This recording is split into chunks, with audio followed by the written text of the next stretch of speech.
Acropolis Diner might not have the best breakfast in Indianapolis, but the waitresses are nice, the coffee is great, and it's close to my apartment, right on my way to work. About a year before, I found out that Amy, my ex-wife, was more interested in our neighbor than in our marriage. She seemed to want both things. She got really upset when I confronted her and decided to leave. We were divorced about 4 months later, despite her saying things like, "It didn't mean anything," and "I still love you." Once I got over the anger of being betrayed by someone I cared for and started dating again, I realized I didn't miss her much. But I had grown used to having someone prepare a nice breakfast for me, so the Acropolis became my go-to spot every morning before work. I enjoyed my regular breakfast and coffee, read the sports and opinion pages of the newspaper, and chatted a little with Iris and Debbie, 2 waitresses. They were both friendly and married, and we all enjoyed the light-hearted banter, knowing it was just fun. One morning, while I was thinking about the struggles of the Reds, the baseball team I had followed since childhood, I overheard a serious conversation from a booth behind me. One woman sounded very upset, and her friend was trying to comfort her. "You just don't understand, Katie." Her voice was shaky. "It feels like everyone only sees me in a bad way. I get approached so often, yet I'm so lonely. Come on, Tommy, it's not that bad. You've had more boyfriends than my other friends. Remember that guy, Scott? He was really cute and seemed to like you a lot." "That guy was trouble. He acted kind and caring until we got intimate. After that, he was only interested in one thing. Did he want to go out or do something fun? No, he just wanted to rush things," Tommy continued, sounding frustrated. He would say things that made me uncomfortable rather than nice compliments about who I am. Katie replied softly, "Oh, Tommy, I had no idea it felt this way." And then one time he brought 2 friends along. He was coming over for a nice dinner at my apartment, and we planned to go see a movie afterward because I really wanted to. Then, he walked in with 2 of his friends and suggested we all hang out in my room. I told Jim and Andy how great you are and they would really like to spend time with you too. Her friend sat quietly for a moment, probably surprised. I know I was. Then she said softly, "Oh, Tommy, that's terrible. What did you do?" I told them to leave my apartment right away, and then I lay down and cried for 2 hours. I also ignored Scott's calls for the next 2 weeks. That guy was so disrespectful. She shed a few tears before continuing. This has been my experience ever since high school. Guys find me attractive, but all they care about is being physical. No one ever takes the time to treat me like a real person. You're fortunate to have Eric. He cares about you and finds you attractive. She laughed lightly. Even after 6 years, I really envy you both. I listened closely to this conversation happening right behind me. All thoughts of baseball were gone. I had never thought that being seen as very attractive could be a problem for a woman. After a little while, I heard Tommy say, "Let me freshen up before we go, okay? I must look a mess." Then she came out of the booth behind me and walked toward the restroom. From the back, she looked nice, but not out of the ordinary. She was of average height with blonde hair that fell just past her shoulders, and she wore a casual summer dress that reached down to her knees. I returned to my reading but looked up again a few minutes later when I heard her come back. It was captivating. I felt a strong attraction that I had never experienced before. Tommy was very pretty, but not perfect. Some of my friends might say she was an 8 or an 8.5, but definitely not a 10. She had a nice figure, but she wasn't a model type. Still, there was something about her that made her the most captivating person I had ever seen. In an instant, my mind wandered to thoughts of being close to her in ways that I felt embarrassed about. I quickly reminded myself not to think that way. I looked back down at my newspaper, hoping she wouldn't see how I felt. I didn't look up again until she passed by. A little while later, she and her friend paid their bill and left the diner. I thought about Tommy all the way to work and several times during the day, reflecting on how I reacted to seeing her. I felt a bit embarrassed because it was clear that all the men in her life had treated her poorly, and I was worried I might have done the same. I had heard her sadly talk about how much that kind of attention upset her. It left me feeling like most men were not good people, and I wondered if I was one of them. After a couple of weeks, I mostly forgot about Tommy, but I promised myself to be more respectful to the women I met. 4 months later, I had a chance to keep that promise when I met her in person. I was at my desk at work, where I was the main IT support person, when Irene Simmons came down the hallway introducing a new employee. She visited each cubicle saying, "Tommy Parker, this is Hank Olson, our marketing guy." And before she got closer, I recognized her as the beautiful blonde from the diner. I had a moment to gather myself. When Irene reached my desk, I stood up and greeted Tommy with a handshake and a friendly smile, making sure to keep my eyes on her face. "Welcome," I said. "Minestra is a great place to work. I hope you enjoy it here." "Thank you," she replied, smiling back at me. She seemed a bit shy. Irene added, "Tommy will be taking over as Ben's assistant in the sales division." "Oh, you'll like working with Ben," I said. "He's a wonderful guy. Just be glad you won't be in Irene's office. She can be tough. I have some interesting stories." Irene laughed and gave my shoulder a playful nudge. I glanced at Tommy and was relieved to see she recognized I was joking. I made a quick comment about being available if she needed IT help, and then I said goodbye and turned back to my desk. I was doing my best to seem friendly and approachable. To my delight, I heard Irene tell Tommy as they walked away, "Jack is a great guy. He loves to joke around." I sat down and took a deep breath. Seeing Tommy affected me just like the first time. She was incredibly attractive in a way I couldn't fully explain. If she had come back and suggested I leave my job right away, I would have seriously considered it. But I kept remembering the conversation I'd overheard, her sadness at being viewed only as an object, and I was determined to show her I was different. I might remain just a casual friend, but I would try my best to be kind and non-threatening. Ben's office was far from mine, so I didn't see Tommy again that day or the next. I waited until her third day at work, thinking she would feel a bit more at ease by then. Around 11 o'clock, I headed over to Ben's assistant's desk. "Hi, it's Tommy, right?" I said, pretending I wasn't sure about her name. "I'm Jack from IT. How are you finding everything so far?" She smiled back at me, friendly but a little cautious. For a minute or two, we chatted nicely. I then suggested, "There's a nice lunch place called Armando's over on Fletcher Ave, just a few blocks away. Would you like to join us for lunch today?" I noticed her expression change, and before she could respond, I quickly added, "Oh, sorry. I didn't mean to make it sound like I was asking you out."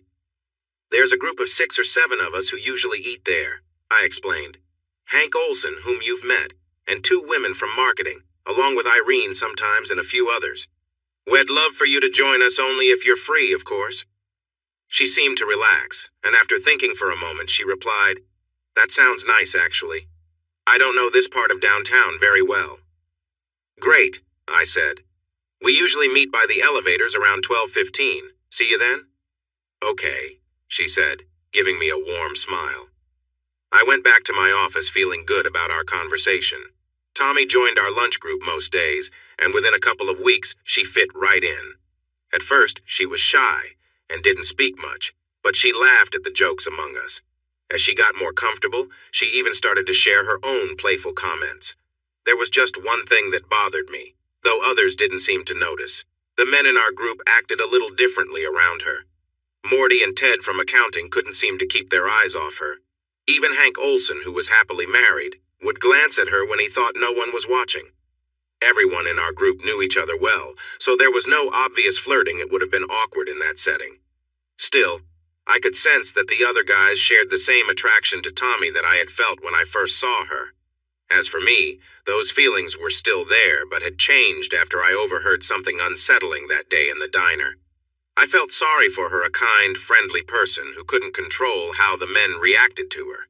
She never flirted. Her teasing was light and about work, or small things, like the time Morty wore mismatched socks. She must have known what the men in the group were feeling.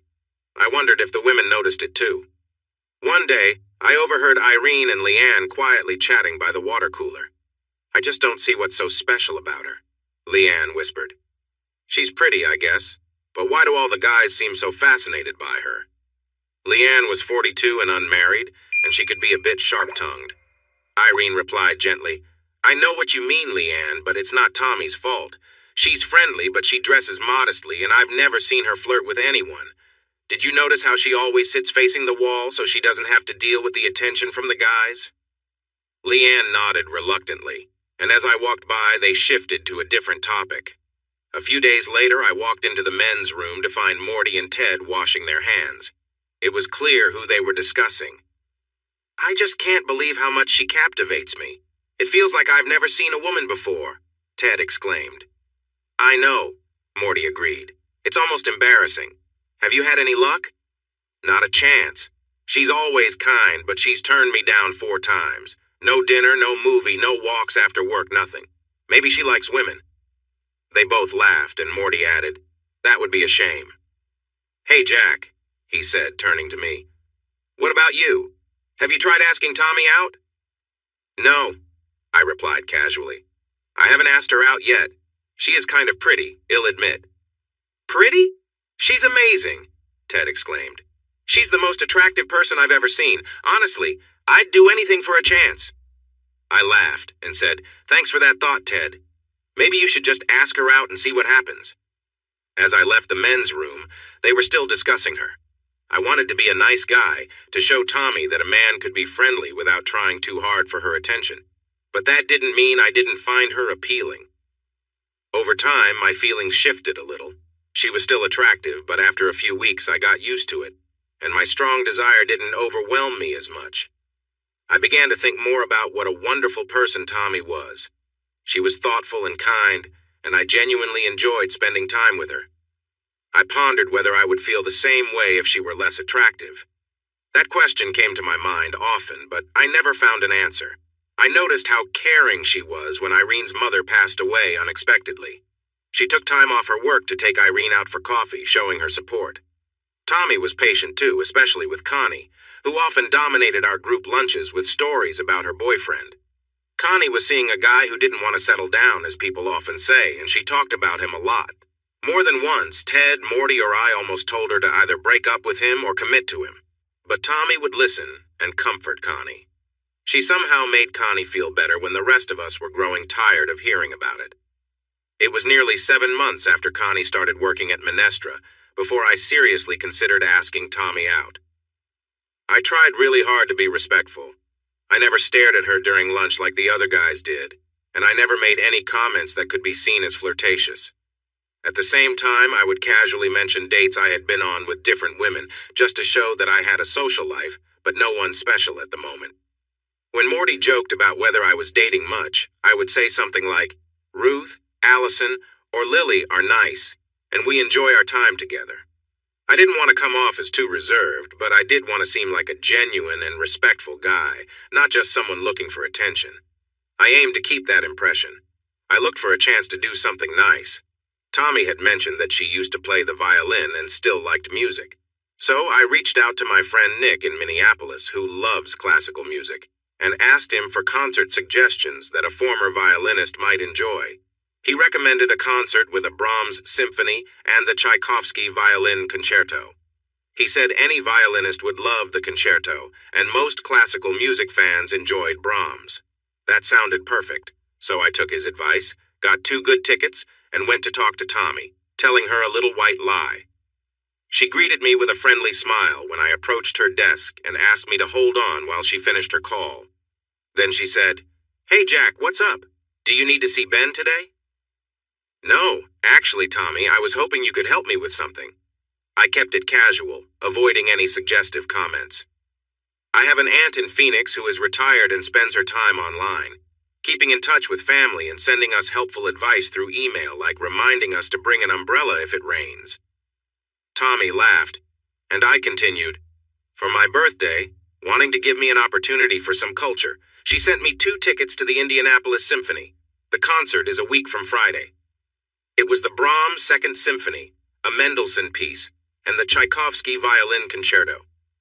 I know you really like classical music, and I was hoping you'd come to the concert with me and help me understand it better. I think I'd enjoy it much more that way." I noticed her eyes narrowing as she thought for a moment. Then she said, "I think I'd like that, Jack. A week from Friday?" She took a small planner out of her purse and checked her schedule. "That should work. Who's playing the concerto?" I took the tickets from my pocket. "A guy named Joshua Bell, he any good?" "Oh my God," she exclaimed. "He's amazing. I heard him play at Carnegie Hall in New York once, and well, he's really fantastic, she finished, looking a bit shy about her excitement. I had looked up Joshua Bell and found out he was not just a great violinist, but also quite charming. It seemed Tommy knew that, too. We talked for a few more moments, agreeing to meet at the Hilbert Circle Theater, and I returned to my desk. I hadn't asked her to dinner, and I was careful not to mention the word date, or imply it was anything more than just a concert. The concert was wonderful. I knew a bit more about classical music than I let on to Tommy, having grown up with a mother who played piano and took me to many concerts. Tommy was very excited about the performance, especially about Joshua Bell, who played beautifully. She shared a lot about the composers and the music before each piece. What made me happiest was that Tommy seemed relaxed around me. At work, she always wore nice, modest clothes, never anything too revealing. As for me, I kept a friendly attitude. I found her attractive, but I was sure I didn't let it show. After the concert, we had a quick cup of coffee at a cafe nearby, and I walked her to her apartment. I planned to keep things simple with just a handshake, so I was pleasantly surprised when she leaned over, kissed me on the cheek, and said, "Thanks, Jack, this was really fun." "I had a great time too, Tommy. Maybe we can do it again sometime. See you tomorrow." With a smile and a wave, I watched her enter her building, feeling happy as I walked home. Thinking it over, I waited 2 full weeks before I mentioned another concert. I wanted her to know I had no expectations, and that I could be patient. I never told anyone in our lunch group or anyone at Minestra that Tommy and I had gone to a concert. I thought she might mention it the next day, saying something like, "That was fun, Jack." But she acted like it never happened with our lunch group. After 2 weeks, I walked over to her desk and said, "Tommy, I really enjoyed the symphony concert. Would you like to go again?" She smiled and said she would, so I took out the symphony calendar I had printed and said, "Well, I have their schedule right here." Tommy laughed. I pulled up a chair and we checked the schedule, deciding on the following week when they were playing Prokofiev and a Beethoven symphony. Our second visit to the orchestra felt just like the first. Tommy talked about the composers and the music.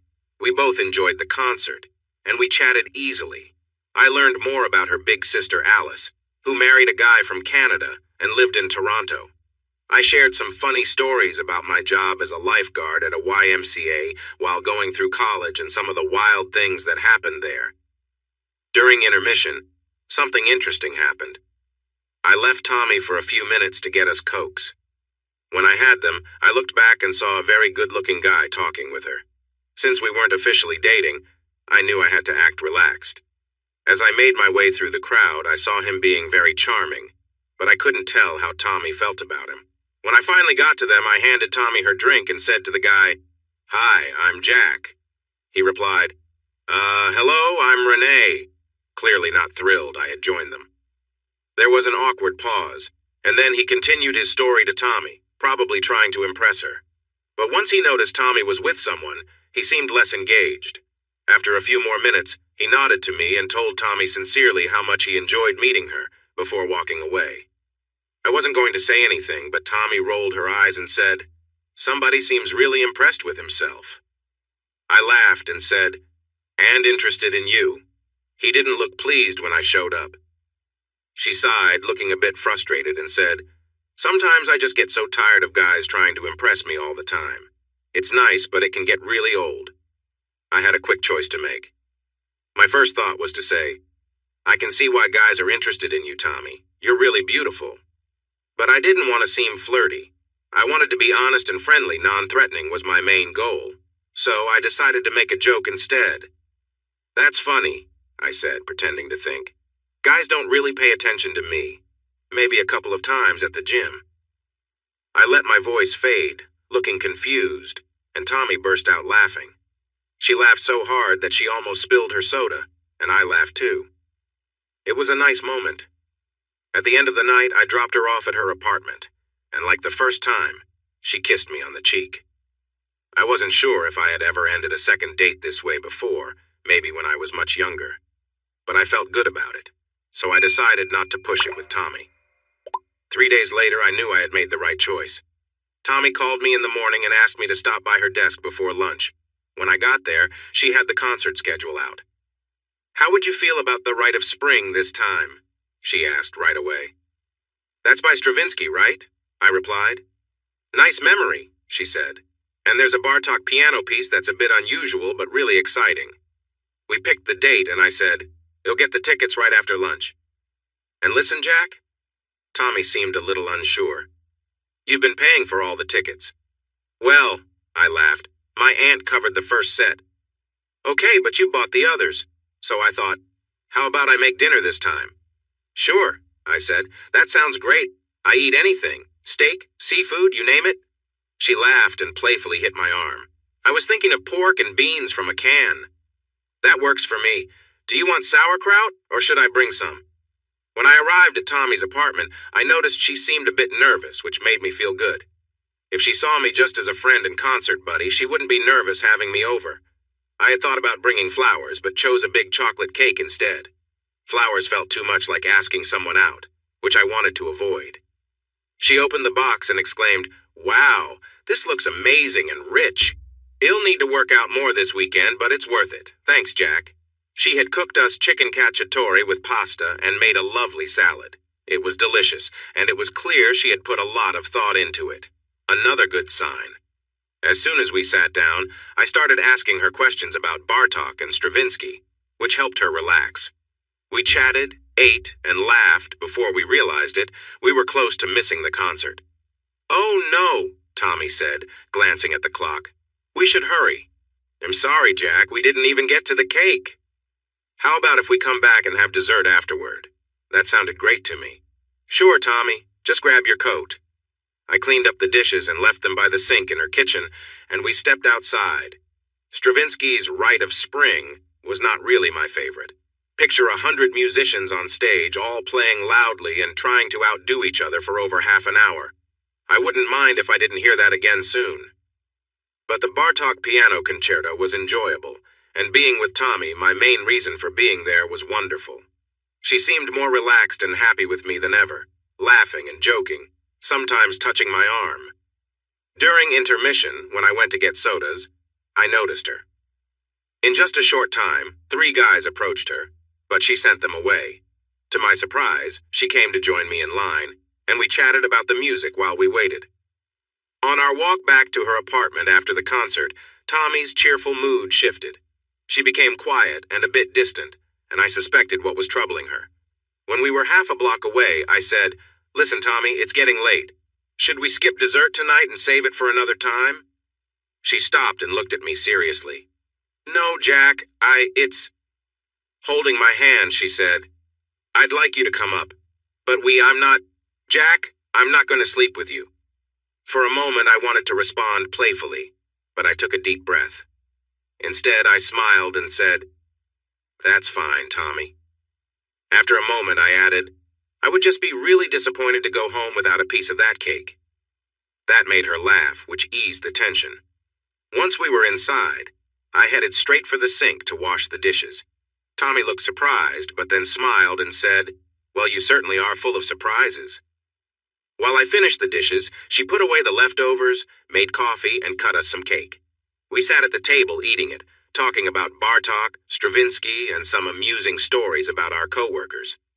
But then the conversation quieted, and Tommy looked unsure again. Not wanting to push her, I stood up and said, "Thank you again for dinner, Tommy. It was wonderful, and the whole evening was fun." I walked around the table and gently helped her to her feet. Looking into her eyes, I said, "I'd like to cook for you next time. Would that be okay?" I felt pleased when she took my hand and walked with me toward the door. "Yes, Jack, and you know I enjoy filet mignon and lobster too." The smile on her face made it clear that she would welcome a goodnight kiss, so I held her gently and gave her a sweet kiss. Nothing forceful, just warm and caring. When I released her, she smiled and said, "Good night, Jack," then kissed me back and squeezed my hand before letting go. As I walked back to my apartment, I couldn't stop smiling. On one hand, this was the slowest courtship I could imagine, especially for 2 grown-ups. It felt like being back in high school in the Midwest, in the 50s. But on the other hand, I was really enjoying myself. Tommy was beautiful, smart, and had a great sense of humor. She seemed to be interested in me, though a bit cautious. What was there not to smile about? Our next date was a simple Friday night dinner at my place. There was nothing at the symphony that Tommy wanted to see, and I think she was starting to feel comfortable with us dating. We didn't need to pretend it was just about her teaching me music anymore. I'm a pretty good cook. I did a lot of the cooking when I was married to Amy. So I made marinated grilled lamb chops, risotto, and an avocado salad as a little surprise. When Tommy arrived, I showed her around my cozy two-bedroom condo, which I kept clean. Then she sat at the kitchen table while I finished the risotto and dressed the salad, and we carried the food out to my small dining room table. "This looks really nice, Jack," she said with a smile. "I'm impressed." "Oh, I almost forgot. Please sit down and close your eyes for a moment. I remembered what you told me." She looked at me with curiosity, but I just waited, and then she smiled and closed her eyes. I reached into my pocket and pulled out 2 small slips of paper, placing them on her plate. "Okay, open your eyes." She opened them, looked at her plate with confusion for a second, and then burst out laughing. In front of her were 2 small pictures from a cooking magazine, one of a stunning filet mignon and one of cooked lobsters. She giggled and said, "Well, that looks delicious." I replied, "You know we don't get paid much at Minestra, so we can't have filet and lobster all the time. But speaking of which, when is your birthday?" "June 28th, she replied. "All right, for your birthday, I'll take you out for surf and turf. Deal?" "Deal," she said, standing up to give me a gentle kiss on the lips. "I love your surprises, Jack," she said. Then we sat down to enjoy our dinner, talking, joking, and having a wonderful time together. I started to feel quite hopeful that something special might be happening with this fun and charming woman, and it filled me with joy. After we enjoyed dessert, which was a delicious apple pie Tommy brought, we found ourselves side by side, washing and drying the dishes. We gently bumped into each other every now and then. Tommy agreed to have another cup of coffee, so I poured us both a cup and took them into the living room. We sat close together on the sofa, talking, and when it got quiet, I noticed her looking at me with a small smile. I leaned in to give her a quick kiss, ready to pull back if she seemed hesitant. She wasn't hesitant at all, and we shared a sweet kiss while holding each other for about half an hour. Holding her made me want to be near her even more, and I was careful not to rush anything because I didn't want to scare her away.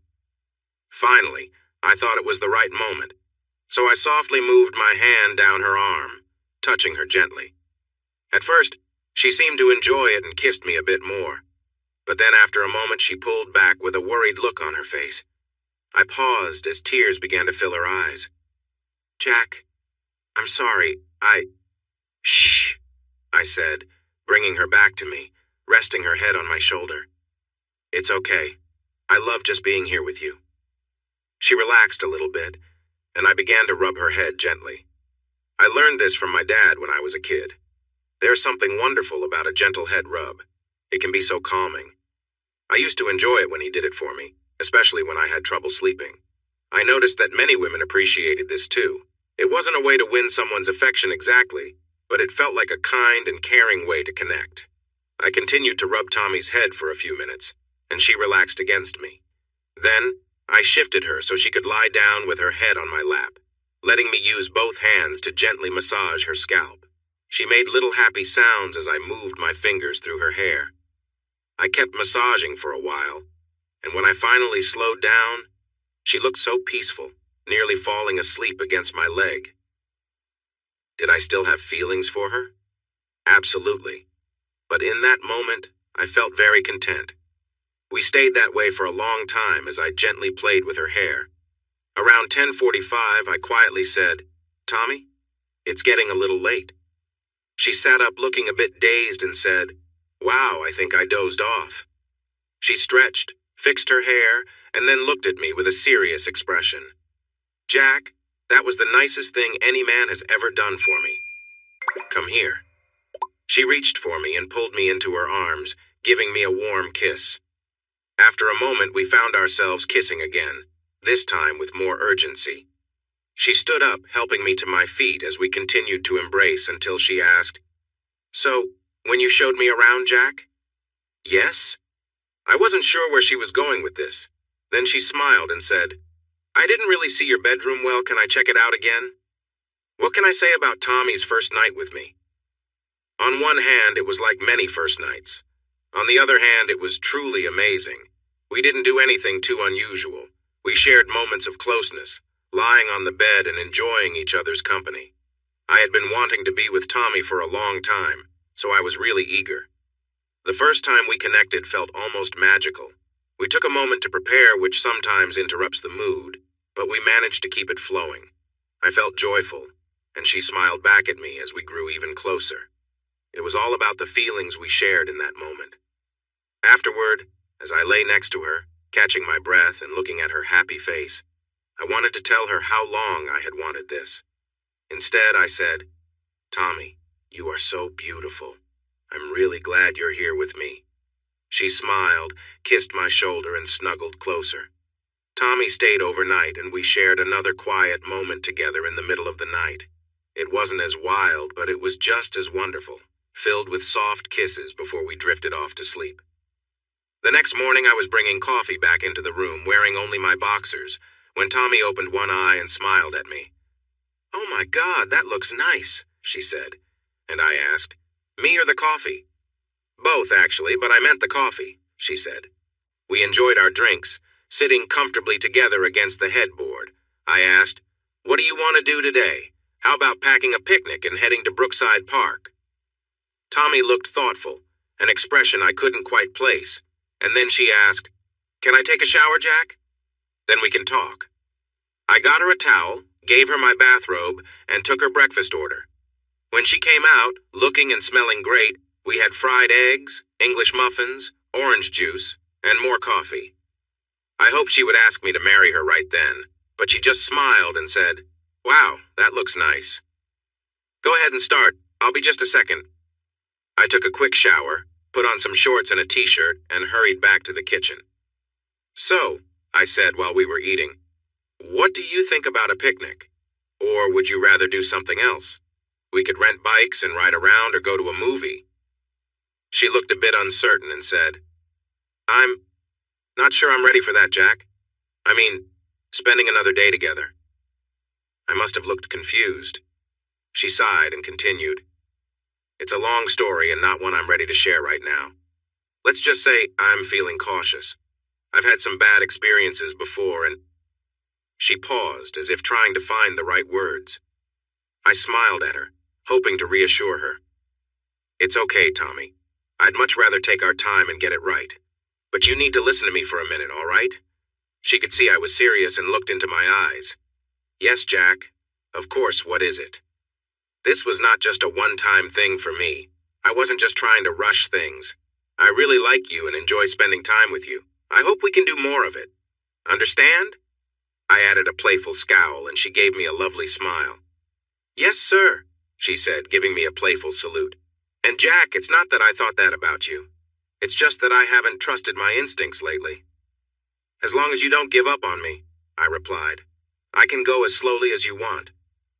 She came around the table, sat on my lap, and put her arm around me. "Thank you, Jack," she said, and we shared a sweet moment together. I couldn't say I was fully happy about her hesitation. In fact, it felt a little frustrating. Knowing about Tommy's past from what I had heard at the diner, I understood her feelings. Even so, I had hoped our wonderful night together would have helped her feel more comfortable. I called Allison to see if she was free that evening. I had known her for a couple of years, and we got together from time to time. Our meetings usually involved a lot of fun. That Saturday night, we went out for dinner, had drinks at her place, and enjoyed each other's company. I liked spending time with her, but it felt a little empty. I suppose it felt like a casual connection. Not bad at all. But the night before was something special. On Sunday, I was cleaning my apartment and listening to a baseball game online when Tommy called me. "Hey, Jack, it's Tommy. How are you?" "I'm good now that I'm talking to you. How's your weekend been?" We talked for a few minutes, and then she said, "Are you free next Saturday night? I'm having dinner at Prestissimo with my friends Katie and Eric. It'd be great if you could come." When Saturday arrived, we had a lovely evening. Katie and Eric were friendly and easy to talk to. I asked how Katie and Tommy met. They were in the same economics class in college. Tommy and I shared stories about life at Minestra, and we laughed a lot. I knew Tommy invited me partly so her friends could get to know me. I recognized Katie as the woman I had heard talking to Tommy at the diner, but I didn't mention it. After dinner, Eric invited us to their home in the suburbs for coffee. He promised to drive us back, and we agreed. They had a nice ranch house in a peaceful neighborhood, and we sat on their deck enjoying the calm evening. Katie asked Tommy to help her in the kitchen, and as they walked away, Eric noticed me chuckling. "What's up?" he asked with a smile.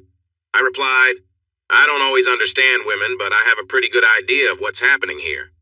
He smiled and said, "So you think they're talking about you?" "Exactly. And I guess you and I are meant to have a man-to-man chat so you can share your thoughts about me with Katie later." He laughed and said, "I guess it was a bit obvious. So tell me your secrets." I leaned in and said with a straight face, "When I was 9, I threw a banana peel into a mailbox."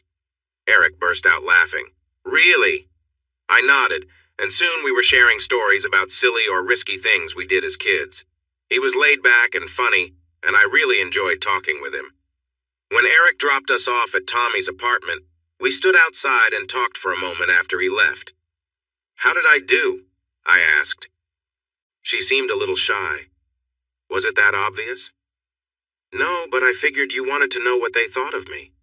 Honestly, I feel really flattered that you invited me to meet them. I can tell they are close friends of yours, and I like them a lot." She wrapped her arms around me. "Well, they liked you too, and so do I."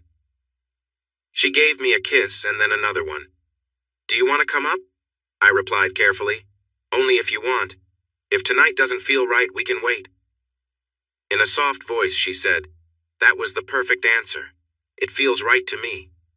We spent the night together, and it was even better than the first time. We felt more relaxed and sure of each other. Holding her close brought me more happiness than I had ever known.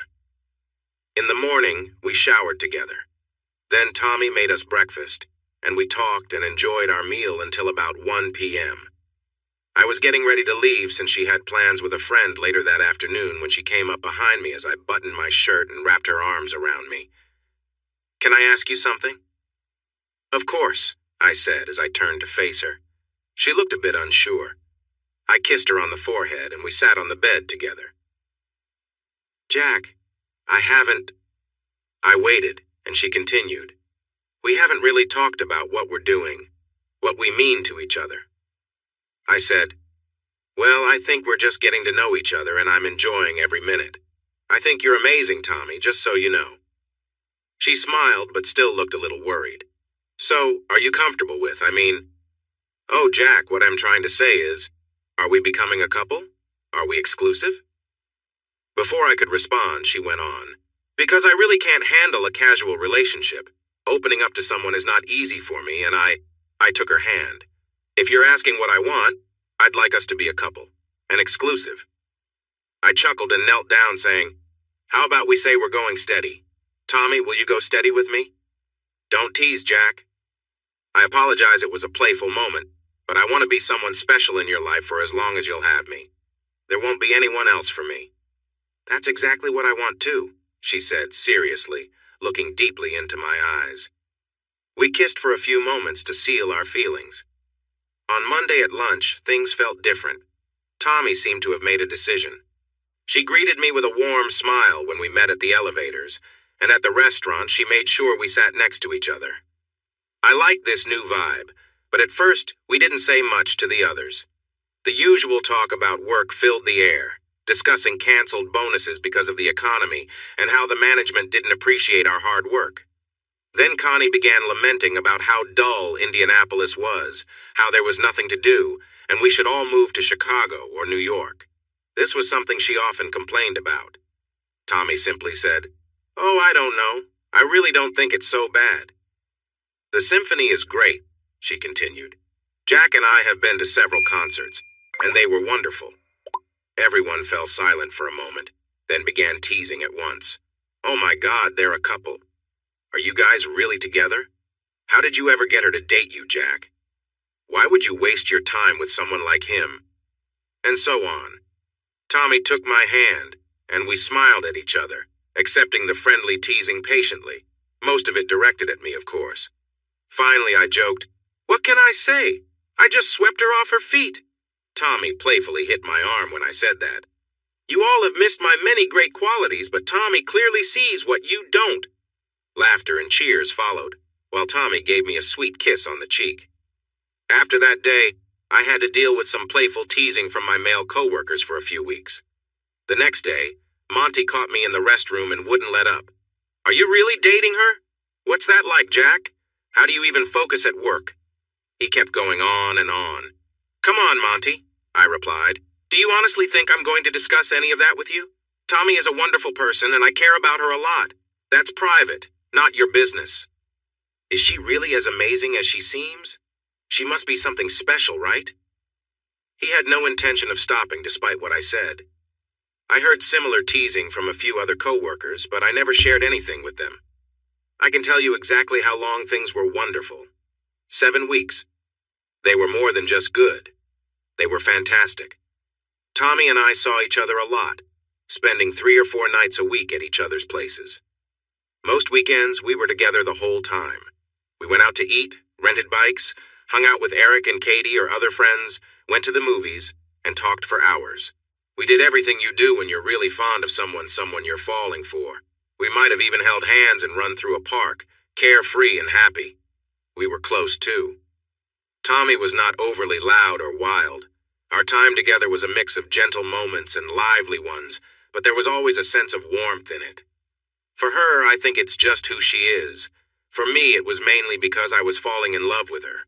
I wanted to be kind and gentle with her. It didn't matter if I was giving her a nice head rub or just being close to her. It was all wonderful. Touching her, having her near me, and enjoying her company felt amazing. I've always liked giving people nicknames, except for Amy for some reason. I started calling her Tap, short for Tommy Ann Parker. I wouldn't have done it if she didn't like it, but she seemed to appreciate it. Sometimes I would jokingly call her Tappy or Tapster, but she usually just rolled her eyes at that. On her birthday, I took her out for a nice dinner. We had a couple of friends, Eric and Katie, with us. We enjoyed a lot of food and some champagne, and then we took a taxi home. That night, Tommy showed me a new level of closeness, and it was sweet and special. Afterward, we shared some intimate moments that made us both feel wonderful and excited. It was playful and free, which felt great. A few times, we went to my favorite bar with my friends Rudy and Cliff, who I had known since college. I had asked them to tone down their wild talk because Tommy was special and sensitive about that. Unfortunately, it didn't help much. As soon as we sat down, Cliff said, "Wow, looks like our friend is doing well. Tell me, Tommy, how much is he paying you for your time? He'll double it." Tommy turned red, and I quickly said, "Come on, Cliff, that's not cool. I guess it's been a while since you talked to a lady." "Sorry, Tap," I said to her. "These guys are all right, but they can be a bit rough." "No rougher than you, Jack," Rudy joked. "Remember those girls we knew in junior year? They were—" "Okay, Rudy, let's not go there," I interrupted, getting embarrassed. There weren't any girls like that, but I wasn't sure if Tommy knew. "Let's change the subject. How about the ballet? Did you both see this year's production of The Nutcracker? I thought the Sugar Plum Fairy was wonderful." I was relieved to see Tommy relax and start laughing with us. Rudy and Cliff toned down their teasing a little, and we ended up having a great evening together. On the way home, Tommy joked about how charming my friends were, so I thought everything was okay. It had been 7 weeks since we got together. One Sunday afternoon in early August, around 2 o'clock, we slept in at my apartment, shared a sweet moment, cooked breakfast, and then went shopping for groceries. We planned to relax and read the paper for a bit, and I hoped we could take a short nap. Then Tommy wanted to try a new recipe for dinner that she found. As I unlocked the door, our arms full of grocery bags, we heard the phone ringing. Tommy wanted to answer it quickly, but I said, "Don't worry, the machine will get it." I set the bags down and went downstairs to grab the last 2 bags by the front door. When I returned, Tommy was rushing out of the apartment, tears on her face. "Wait, what's wrong?" I asked. "You liar!" she yelled, looking very upset. Then she ran down the stairs and disappeared. I dropped the bags and hurried after her, but by the time I got to the front door, she was already leaving in a cab. What just happened? I went back inside and let myself in. I knew it had to be about the phone call, so I pressed the button on the answering machine. "Hey, it's Allison. I know Sunday is a weird time for a call, but I'd love to see you this afternoon. Call me back." Oh no. I hadn't spoken to Allison in 2 months, since before Tommy and I became serious. I hadn't even thought about her, but Tommy didn't know that. I called Tommy 5 or 6 times that day, but she didn't answer. After a few tries, I left a short message. Tommy, I promise Allison is just a friend, someone I used to see now and then. I haven't seen her in over 2 months since we talked about being exclusive. And being honest, please call me back. But she never responded. On Monday morning, I wanted to run to her desk and talk to her, but I decided against it. I skipped lunch with others and ate alone. That night, I called Katie and had a long talk with her. Thankfully, she cared, and I think she believed me. I'm really sorry this happened, Jack. Tommy has been hurt by guys before, and she can be quick to feel hurt again. I understand, Katie, and I feel awful. But I didn't do anything wrong. I really care about Tommy. I haven't said it directly yet because I didn't want to push her. She sighed. Let me see what I can do. You'll try to meet her for lunch and we'll call you after. It might take me a few days, though. Thanks, Katie. I really owe you. I don't want to lose her, and I don't want her to be hurt because of a misunderstanding. On Tuesday, I decided to try having lunch with my usual group, but Tommy wasn't there. She didn't show up on Wednesday either. Irene must have noticed my concern. She asked if something was wrong, but I just shook my head, and she didn't ask more. On Thursday, I chose to eat alone again. As I walked outside, I spotted Tommy walking alone about 50 yards ahead of me. I just followed her to see where she was going, not wanting to bother her until Katie had spoken with her. I was surprised by how many guys tried to talk to her. It was lunchtime and the streets were busy, but in just 3 blocks, it felt like 8 or 10 guys approached her. I couldn't see how she responded, but she managed to send them away. One guy kept trying to chat for a block and a half until she pointed at him and raised her voice. I saw her go into a small cafe, so I went somewhere else for lunch, thinking about Tommy and what it must be like to get that kind of attention all the time. No wonder she was careful. That night after dinner, Katie called me. She's feeling better, Jack. We had lunch downtown today. She has calmed down a lot, and I can tell she misses you, even if she wouldn't say it. She started off crying to me about how you were just like the others who had hurt her, and I let her go on for a bit. After we ate, I told her about our talk and tried to show her that it wasn't what she thought. What really helped is that she trusts my opinion and knows I like you. In short, you should call her. I think she's ready to hear your side in person. Thank you, Katie. I really don't know what I would have done without you. It sounds cheesy, but it's true. I've been trying to be patient, but I was worried she'd give up on me without even trying. We ended the call, and I instantly called Tommy. When she picked up, I said, "Hi, Tommy, please don't hang up. Could you let me explain that message before you decide to cut ties?" "Okay, Jack," she replied, sounding sad.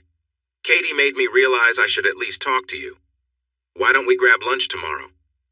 "If you want, I could be there in 10 minutes, I said, but she only sighed and said, "No, I don't think so. I don't want you at my place right now. Let's meet for lunch at 12:15, okay? Could we do dinner instead? I don't want our conversation to be rushed with work coming up." There was a pause, and then she agreed, though reluctantly. "Thanks, Tommy, I really appreciate it. How about we meet at the Acropolis Diner?" I didn't see Tommy at all the next day, and I skipped lunch with my group. When I got to the Acropolis at 5:45, she was waiting for me in a booth. She looked worn out and sad. I leaned down to kiss her cheek, but she pulled away and shook her head, so I just sat across from her. "Hello, Jack," she said quietly. "Let's order first, okay?" After we looked at the menu and gave our orders to the waitress, I said, "Can I go first, Tommy?" She nodded. "But I don't want any nonsense, Jack. If you're not going to be honest, we can just leave and go our separate ways." I noticed her eyes starting to glisten with tears. I reached across the table to take her hands. She tried to pull away, but I gently held on, and she relaxed. "Tommy, I love you. I haven't said it before because I didn't want to scare you, but I do. I want to explain Allison's message. I will tell you everything and answer any questions you have. If after that you want to walk away, well, I hope you won't. Let's just leave it at that." I smiled at her, and she managed a slight smile back. Before you and I started seeing each other, I went out with a few women, including Allison. They were all casual friendships. Allison and I were sort of friends who sometimes spent time together, but we weren't close. We saw each other every now and then, when one of us felt lonely. I haven't seen her since May, the night after the first Friday night you stayed with me. Tommy's face changed, but she stayed quiet, so I continued. I wanted to spend the next day with you, you remember? But you felt things were moving too fast and left. I was disappointed and a little hurt, so I called Allison and we met that night. We had dinner and spent time together. And when it was over, I missed you. I didn't feel guilty because we hadn't made any promises yet, but I wished I was with you instead of with Allison. I promise. I haven't talked to her or seen her since that night. The message you heard was just a typical call we used to make. She had no idea I was now in a relationship. I paused and leaned back. Tommy was looking at me closely, her eyebrows knitted and tears on her cheeks. She asked, "Is this really the truth, Jack? Can I trust you?" I replied, "As God is my witness, I swear to you." She looked at me for a moment longer, then stood up and came over to my side of the booth. "Move over," she said, her voice a bit shaky. Then she wrapped her arms around me, hugging and crying, while I comforted her with soft words, feeling happy to hold her again. We did this for about 10 minutes, ignoring the cheerful faces around us. Finally, I said, "How about you sit next to me while we eat? I don't want to lose you again." She giggled and nodded.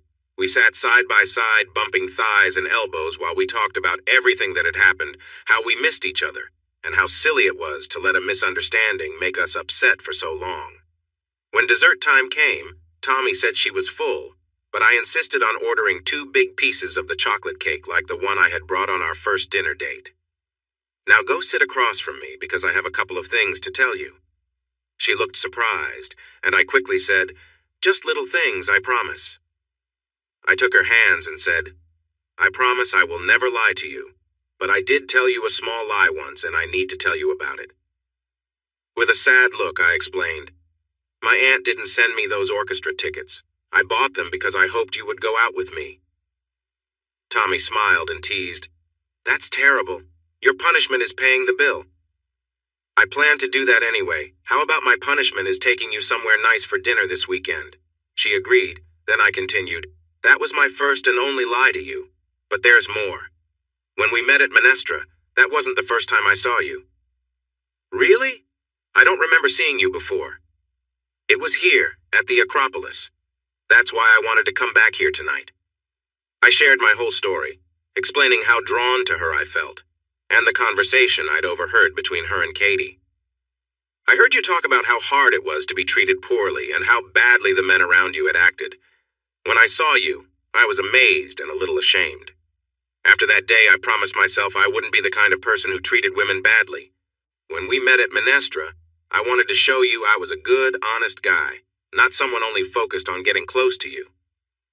I didn't know if we'd ever go out or even be friends, but at least I could act like a kind and respectful colleague." She smiled at me. "Is that why it took you so long to ask me out and why you made up that silly story about your aunt? Pretty ridiculous, right? But yes, exactly. I wanted you to see me as a friend first, to understand what I was really like. I hoped that going to a concert together would feel less like a date and more like just having fun with a friend." Tommy took one of my hands and kissed it. "Well, it seems to have worked. I didn't realize how charming you were until it was too late. Now I'm in love with you, so I guess I'm in this for the long haul." "Wait a minute. In love with me?" She nodded, trying to keep a serious face. I paused for a moment before saying, "I think we need to get the check and leave." We were lying in my bed, Tommy cuddled up against me, and I wondered if I could be any happier. We had rushed back from the concert and jumped into bed, excited to be together.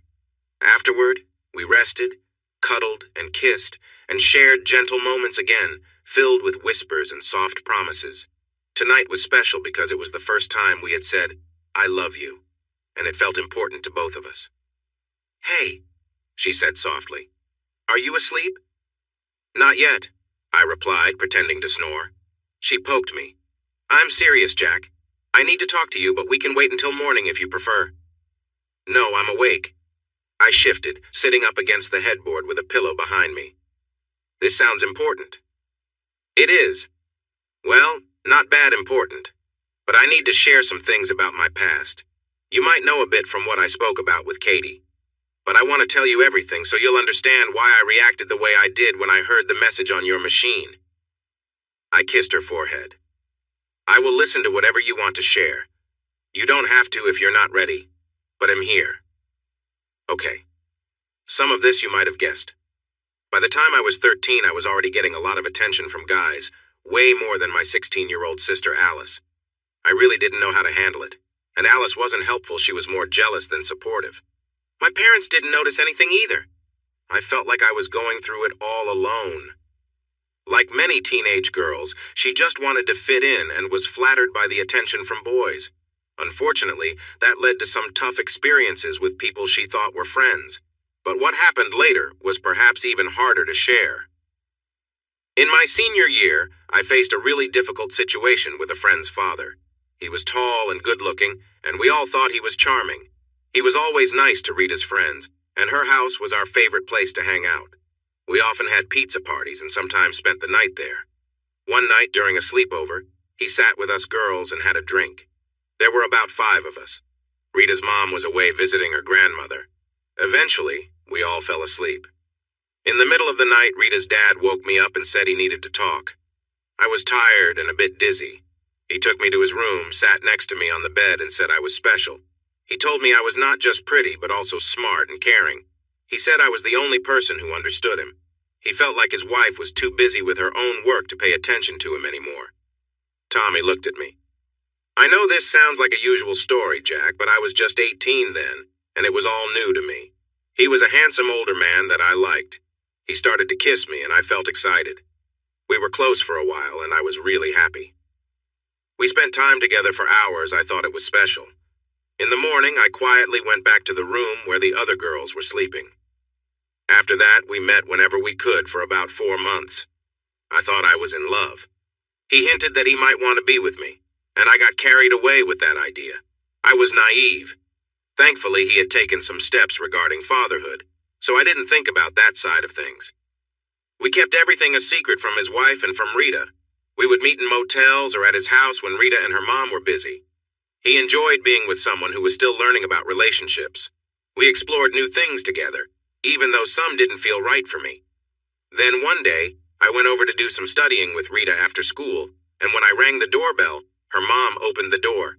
She was furious and slapped me.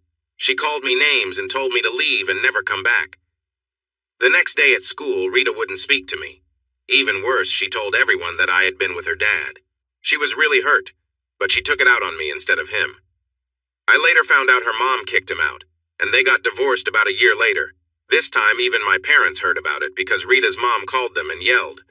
They were really upset with me. I tried to explain that Arthur had tricked me. My mom seemed to understand a little, but my dad was so mad that he didn't talk to me for a month.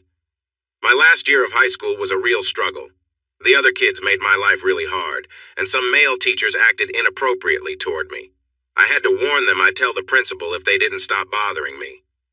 Tommy spoke calmly and didn't show any emotion as she shared this tough story. I could tell she had already shed all her tears long ago. I hugged her and said, "I'm so sorry.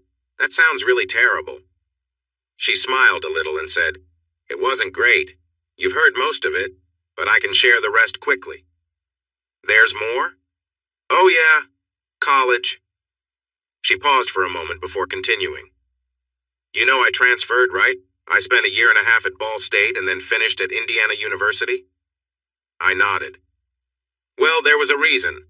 Some professors at Ball State acted inappropriately toward me. They tried to charm me, but after Arthur, I could see right through them. There was also an accounting professor who tried to bully me during my sophomore year. He gave me low grades on my first 3 assignments. When I went to talk to him, he made it clear he wanted something in return for better grades. He told me that if I didn't agree to his demands, he would fail me, and I would lose my scholarship." "Wow," I said. "I know things like that happen, but that's shocking." "Yeah." By then I was a bit wiser. I told him I needed time to think and said I'd return the next week. When I came back, I had a tape recorder hidden in my bag and 2 friends waiting just outside his office. I got him to repeat what he had said about my grades and his demands, and then I reported him. I took the recording to the dean with my friends to support me, and he was fired within a week. Good for you, that's great. Yes, but it was still a mess. They tried to keep my name out of it, but news spread quickly, and the student newspaper published an article with my name and photo, so it was clear I had to leave. My grades were good enough to transfer, so I applied to Indiana and left the next semester. She gave me a little kiss and said, "Almost done, just a bit more of Tommy's story. I could listen to you for hours. I'm really sorry you had to go through all this." By the time I got settled at Indiana University, I thought I had seen it all. I was very cautious and careful. I still got attention from guys all the time, but I just ignored them. I probably had no more than 5 dates in my first 2 years there. If it felt like a guy just wanted to take advantage of me if I got even a small hint of that, I would cut ties with him right away. I never went out alone. I always went with friends. One time, I was at a party with my friend Monica, and she really came to my rescue. Some guy messed with my drink. Thankfully, she was dancing, but she noticed 2 guys trying to lead me toward the exit, looking like I was barely awake. She yelled loudly and ran to me, and those guys ran off. I was lucky she was there. Since then, I always keep a close eye on my drink when I'm out. I just shook my head. Who would harm someone like that? What kind of person thinks that is acceptable behavior? But even with all that caution, I got hurt one more time.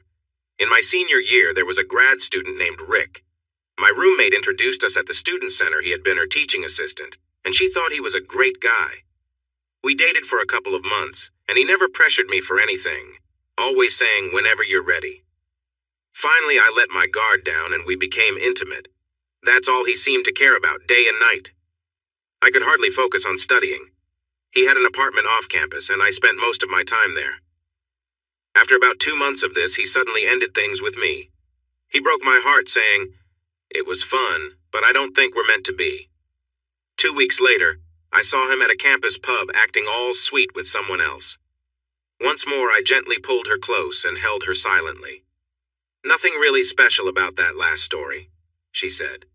"Just another guy being inconsiderate. It happens all the time. But it's happened to me so many times. Since college, I've dated a lot and had a few boyfriends, but nothing too serious. Many men just left me when I didn't become intimate after a few dates. I'm 27 now, and I've only had 2 real relationships before you, Rick, and another guy named Scott from about a year ago." "I know about him," I replied. "You mentioned him to Katie in the diner. It feels like a real struggle sometimes to be attractive," she exclaimed. "I look in the mirror and see that I am appealing, reasonably pretty, but I'm not a model or anyone famous. Why can't men just give me space? Why is it okay for them to approach me and say things like, 'I noticed you and was really interested,' or 'I'd love to take you on a fun trip'?" "Really?" I asked. "Yes, really. I've heard all kinds of comments like that. Some are just not respectful at all." "Well, I said carefully, I think you're beautiful too. But I also think you're funny, smart, caring, and really enjoyable to be around. And I like how you cook, and how you talk about music, and the silly way you load the dishwasher," I said, pausing after each phrase to kiss her neck, "and the way you leave your socks on in bed, and how you laugh at my silly jokes." I stopped talking because Tommy was giggling. I turned her head and we started kissing. We kissed for a long time. "I love you," I said. "I'm not the type to treat you badly, and I promise I will never do that." "I know that," she replied. After that dinner at the Acropolis and our wonderful time together, along with Tommy's long story about everything she had faced, things just got better. It felt like she trusted me more, and every moment we spent together made me happy, no matter what we were doing. I began to think seriously about marriage, but I knew I wouldn't take that step without talking to my brother David. He was hardly ever around, so I had to wait until he visited enough to really get to know Tommy. Once I got his approval, Tommy and I got married. Looking back at everything that happened since then, if I had known then what I know now, would I have still married her? That's a tough question. My big brother David has been my role model since I was a kid. Not just because he was 8 years older, but because he was the shining star, an all-state lacrosse player in high school, had many girlfriends, and graduated at the top of his class at MIT with 2 majors, electrical engineering and international relations. I played lacrosse too, but I didn't make the starting team until my senior year. I had a couple of dates and one serious girlfriend, Darlene Brower, for about 2 months. I did well in school at Ohio State, graduating with a degree in computer science. I did okay, but I was no David. After college, I worked in a few IT jobs, first in Columbus, Ohio, and later in Indiana, eventually landing at Minestra. David, on the other hand, got a training internship right away and then a job traveling the world for IBM. But it wasn't really for IBM. David didn't talk much about his work, but I could tell he was involved in something secretive, CIA, NSA, or some other government agency, though I had no idea. I didn't ask because I didn't really want to know. Whenever someone asked him about his job, he had a vague but believable answer. The only thing I knew was that he was home in the U.S. just a few times each year, and you never knew where an email would find him. But that wasn't the only reason I admired him. He was also a fantastic big brother, a guide, protector, and friend. Our age difference meant we never felt competitive with each other. He truly looked out for me and gave me advice at every point in my life about girls, about school, about handling mom and dad, even about marrying Amy, though I didn't really listen. David had met Amy a few times, and we all spent time together during his rare visits home. He never directly told me not to marry her, but his lack of excitement was clear. I noticed it, but I ignored it. I was just 24, and in love. When I discovered she wasn't being honest with me and the marriage fell apart, David was there for me as a good friend without saying, "I told you so." He came to visit several times, allowing me to cry and express my anger about what happened. He helped me get back on my feet, and then he went back overseas to do his work. Now, 5 years after my first marriage ended, I was in love again. I wanted to marry Tap, but I knew I needed David to meet her first. I completely trusted his opinion, so I emailed him in August, and he arranged a quick visit to Indianapolis in late September. Tommy, David, and I spent all day Saturday together, went out for dinner, and then met for brunch the next day before I took him to the airport. "Wow, little brother, she is quite a woman," was the first thing he said when we were alone in the car. "I know," I replied. "It's almost overwhelming how much I want her. I can't help but worry about how other guys feel, too." "But," he said, "she really cares about you. She's kind, thoughtful, and funny. She's great." "Do you really think so? I need your honest opinion, David. I know what you thought about Amy. You weren't too fond of her, and you were right." He sighed. "Yeah, I was sorry about that, but Tommy feels different. I don't know her well, but I just get a different vibe." He laughed. "So why does she love you exactly?" "Honestly, I have no idea, but I'm not complaining. I guess she thinks I'm a decent guy. Just don't tell her otherwise." Since I really wanted him to come, David made another visit for Thanksgiving. Our parents were gone, so we were all the family we had, besides a few distant cousins. Tommy and I prepared Thanksgiving dinner at my apartment. She invited Alice and her husband Trevor to come from Toronto, and we all had a lovely day together. David was charming and funny, as he always was. I noticed how well he handled questions about his work without anyone realizing he hadn't given a clear answer. Alice seemed pleased that I did my share of the cooking, serving, and cleaning. It looked like Trevor was more of the old-fashioned type who believed those tasks were the woman's job, so this earned me some points with her. When I drove David to the airport on Saturday, we went early so we could enjoy a long lunch and have a serious conversation. I got straight to the point. "You've met her twice now, David, and spent time with both of us. You even met her sister. What do you honestly think?" "I like her a lot, Jack, but I told you that last time. What else do you want me to say?" "I'm not sure, to be honest. I want to marry her, and I guess I want your support. It's not just a blessing, but I want you to tell me you think I'm making the right choice this time." David was a very clever guy. He looked at me for a while. "Okay, Jack. Well, Tommy truly cares for you, and the two of you get along really well. I saw how you both handled Thanksgiving dinner sharing tasks, communicating effectively, being sweet and supportive with each other, with many little compliments and warm glances. I can tell she's smart, in addition to being really attractive. And she has a great sense of humor, although she seems to think you're funny, which I usually consider a bad sign." I nudged him lightly on the shoulder, typical brotherly teasing. "So, what's really bothering you?" he asked. "Me?" The question took me by surprise. "Yeah, you both love each other. There's not just a strong attraction, but also friendship and respect. So why are you worried? I leaned back and thought for a moment. Wow, I always forget how sharp you are. Okay, I really want to marry Tommy. I want to be with her for the rest of my life, but yes, I have some worries. First, my marriage to Amy was such a mess. It would really hurt to go through that again. Let me ease your mind about that, David said with a smile. Tommy is not Amy. She's not selfish or shallow, and she truly cares about you. What else is on your mind? 3 things, I replied, feeling a little uneasy. I've been thinking about this for weeks, but most of my concerns seem minor, so it comes down to 3 main ones. First, I worry that she might not want to be as close after a few years. That was an issue with Amy. At first we were always together, but after a while it felt like I was the only one who wanted to be close. She seemed fine with just once a week. Sounds like you're overthinking it, David said encouragingly. But I'll listen to your other concerns. Anyway, I really don't want to go through that again. Second, I'm a bit worried about how suspicious she is. I've told you a little about how poorly men have treated her in the past, but you can't imagine how bad it really was.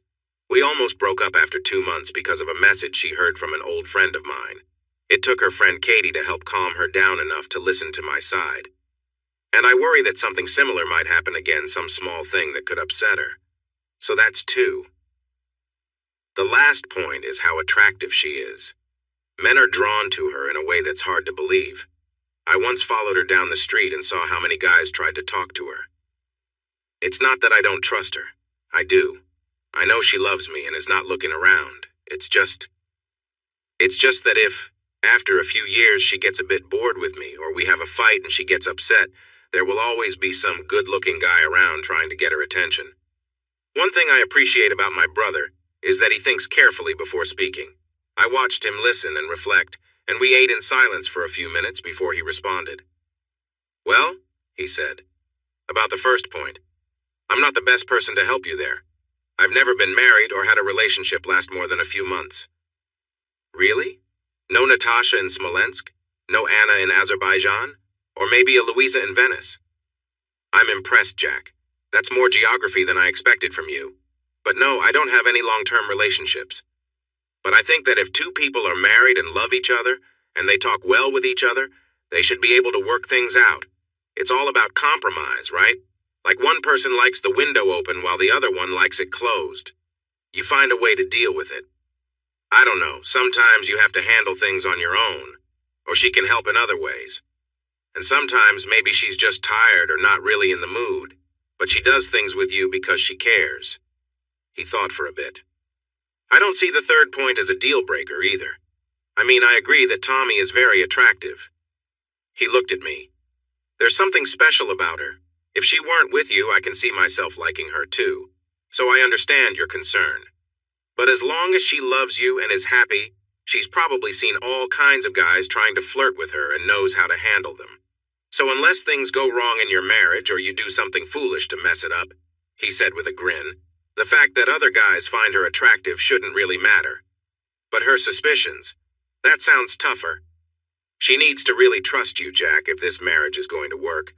This is true for everyone, but it is especially important for Tommy. I would definitely marry her, don't let her get away. But you must talk a lot, stay in touch with how she feels, and not let any problems build up between you. I would tell this to anyone who wants to get married, but it's especially important for both of you. And can you please plan the wedding for when I am in town? We did plan it that way. We got married at the end of April. Katie and Tap's sister Alice were the 2 matrons of honor, and I asked Eric to be my co-best man along with David, who flew in from overseas for 3 days. Everything about the wedding was lovely, except when Tommy scowled at the minister when he said, "Do you, Thomasina Ann Parker?" She doesn't like her full name at all and won't let me use it, even as a joke. My favorite moment of the day came late in the evening, at the post-reception party, when a small group of our closest friends were relaxing in our honeymoon suite with a couple of bottles of champagne. Everyone gave a toast, some of them teasing me, and then it was my turn. I got up, a bit tipsy, and smiled at everyone.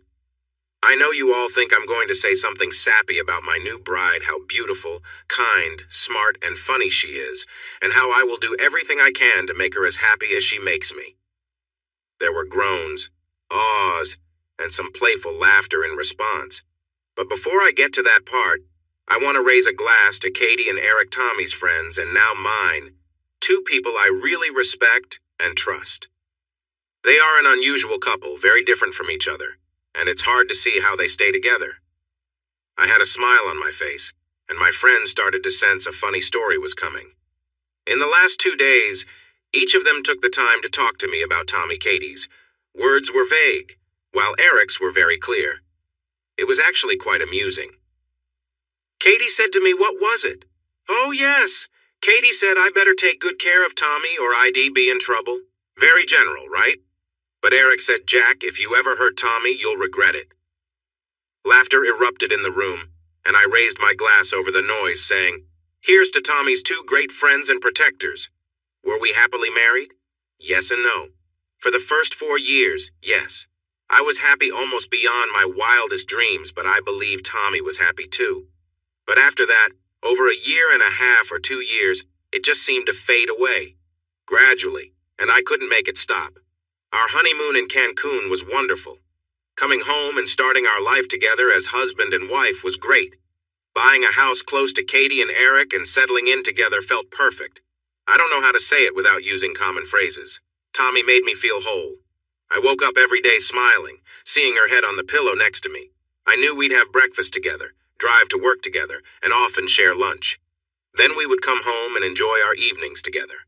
She was funny, supportive, surprising, and gentle. She loved me, and always showed me how much. Our intimate moments were amazing. It wasn't that she was overly adventurous, nor was I, or that we had anything unusual. Our moments together were probably like those of many married couples, sometimes fun and lively, other times relaxed and close. But just seeing her in the kitchen cooking made me feel excited. Watching her smile when we toasted our drinks made me happy. Reading her light-hearted emails brought a smile to my face. I worried that we might not match well in our desires as I had before, but those worries were unfounded. I started things more often than Tommy, but there were many times she was eager, and she made that clear. Sometimes when I wanted to be close, she was tired or distracted, but she never said no without a gentle smile and a promise that she would be ready later. And she always kept her word. Even after months passed, there were weekends we spent hours in bed, enjoying each other's company, resting and starting over. I could never have enough of her, but I never felt unfulfilled. A couple of months after our second anniversary, Tommy turned 30, and she started thinking more about starting a family. I was nearly 34 and felt ready too, so we began the exciting process of trying to have a baby. At first, it was enjoyable, filled with planning and humor about timing and fun. But after a year without success, it began to feel more like a chore. Another 6 months passed without a pregnancy, and we decided to see a doctor. The news was hard to accept. While I was able to conceive, Tommy had a rare condition that meant she couldn't carry a baby. She had healthy eggs, but her body couldn't nurture them. Some problems like that might be solved with surgery, but 3 doctors confirmed it couldn't be fixed for her. I arranged for some days off from work, and we flew to the Outer Banks of North Carolina for a peaceful vacation. We rested a lot, especially Tommy, who was feeling very down, and we spent time on the beach talking. Sometimes, she would just sit and cry while I held her. When she seemed a bit better, I brought up the idea of adoption. "I don't know, Jack," she replied after thinking for a while. "I've thought about it too, but I'm not sure if that's what I want for us. I really wanted to have kids together." She started to cry again, and I held her closer. I felt disappointed too, but I wasn't as upset as she was. We talked some more that evening and decided to wait a few months before deciding about adoption, hoping our feelings might change over time. It wouldn't be accurate to say that everything changed after we learned we couldn't have children, but something was definitely different with Tommy. We slowly healed from the initial sadness and returned to our happy life together. Still, she seemed quieter and more reflective, sometimes feeling far away from me. We continued to share our thoughts, and I knew she wasn't hiding anything. It was just that sadness would wash over her like a wave, and I had to wait for it to pass. Sometimes it lasted a few hours. Other times it would stretch on for 3 to 4 days.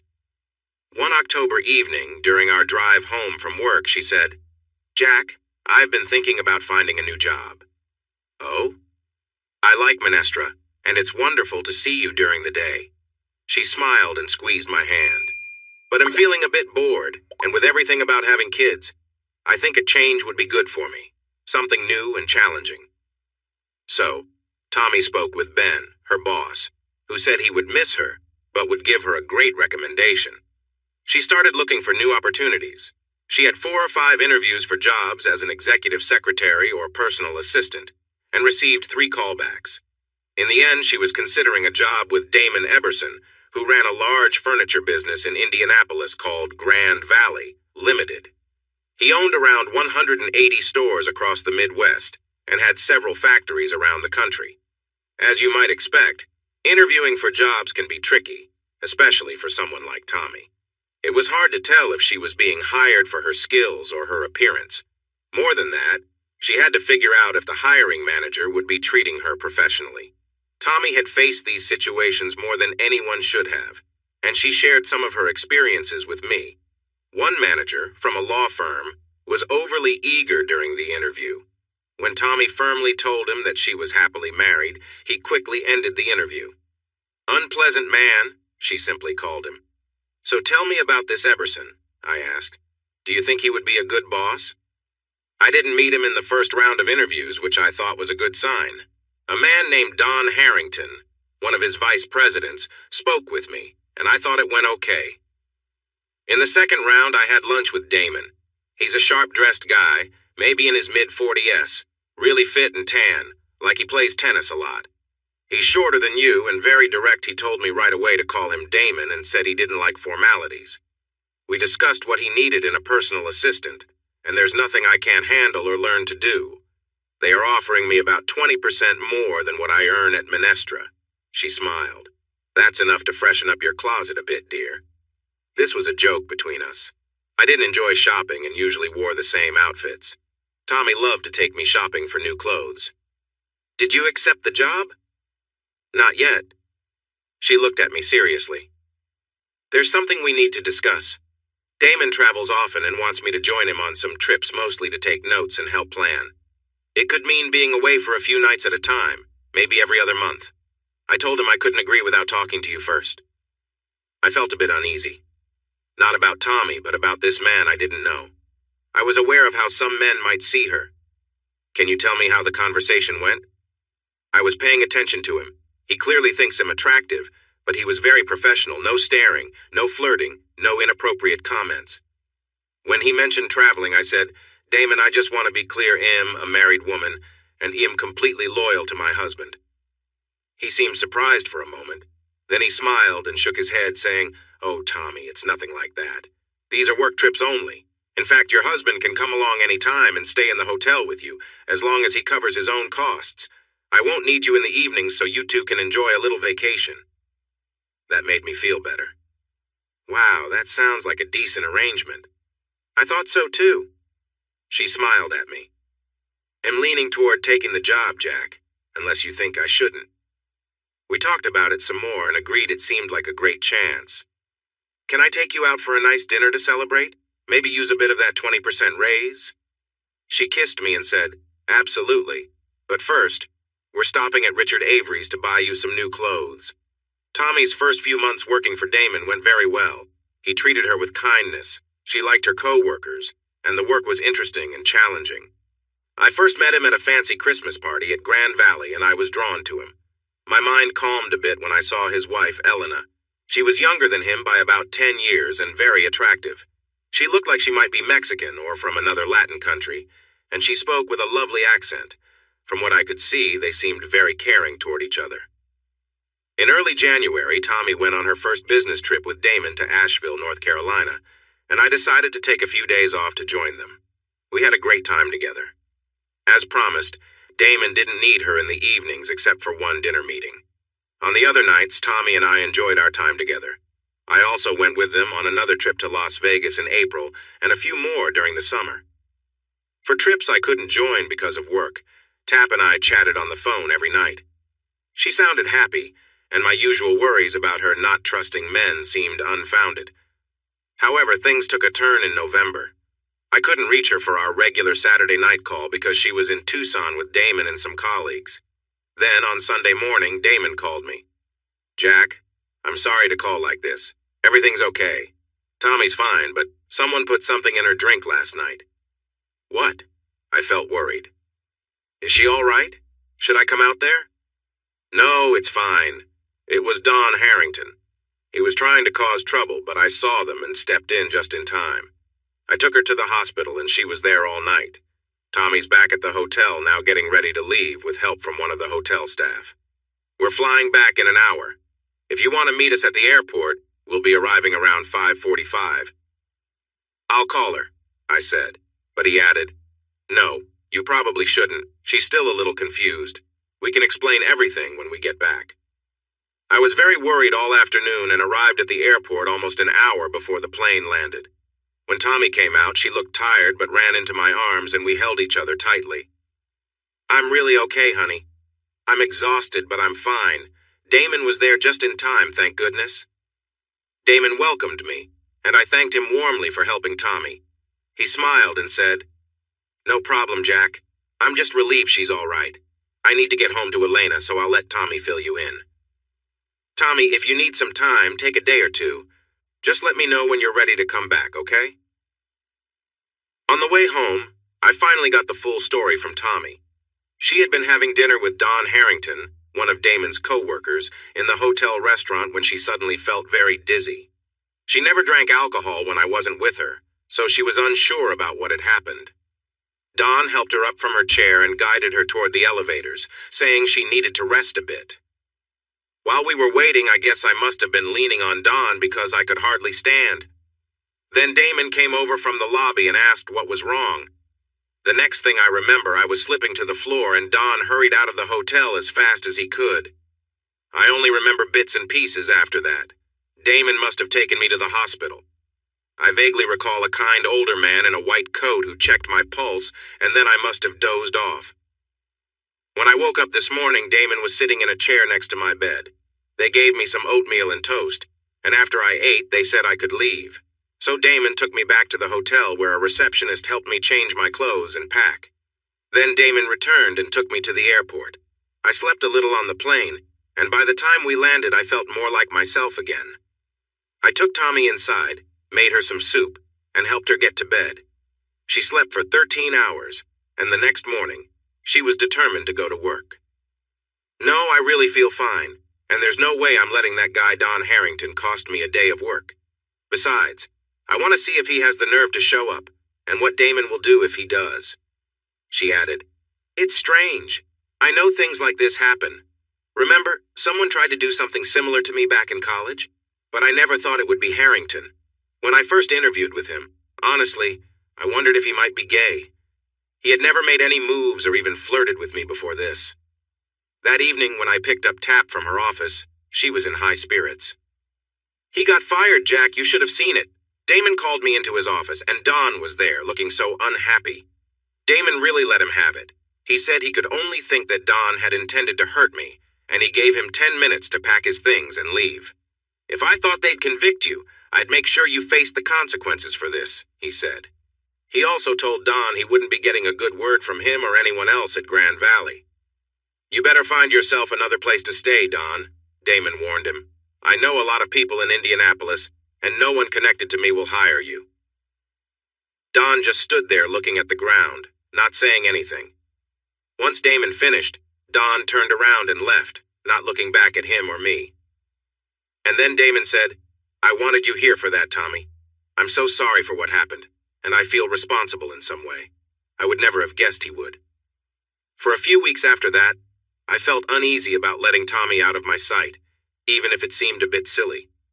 She kept telling me she was okay, that Harrington was gone, and that she was being careful. Gradually, I started to relax, but when she went to Miami and then Asheville again, I insisted on going with her. By Christmas, I thought we were back to normal. We had a lovely holiday, visiting Alice and Trevor in Toronto, and my brother David came by for New Year's.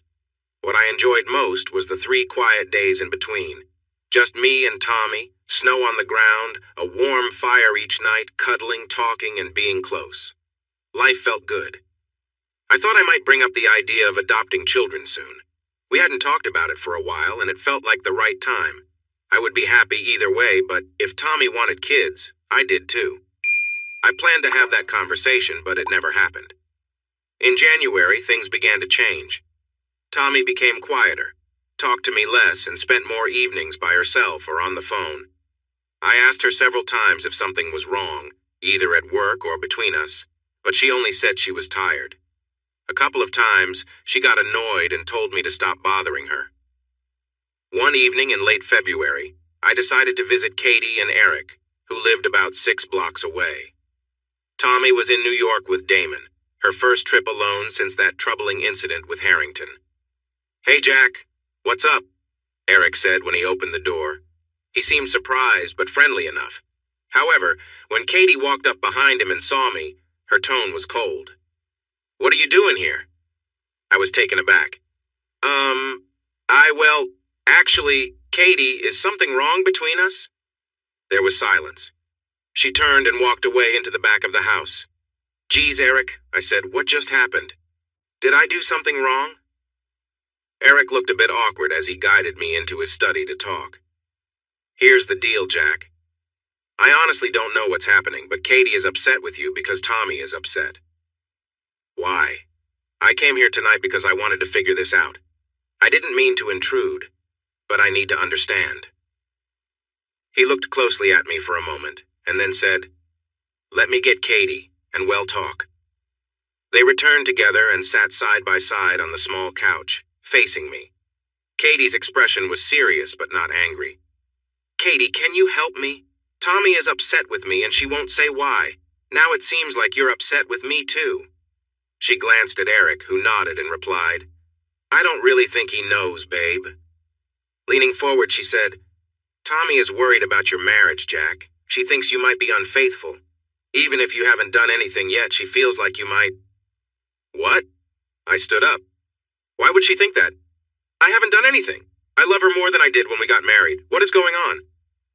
3 weeks ago in January, Tommy and I went to Cincinnati for Emily's bridal shower.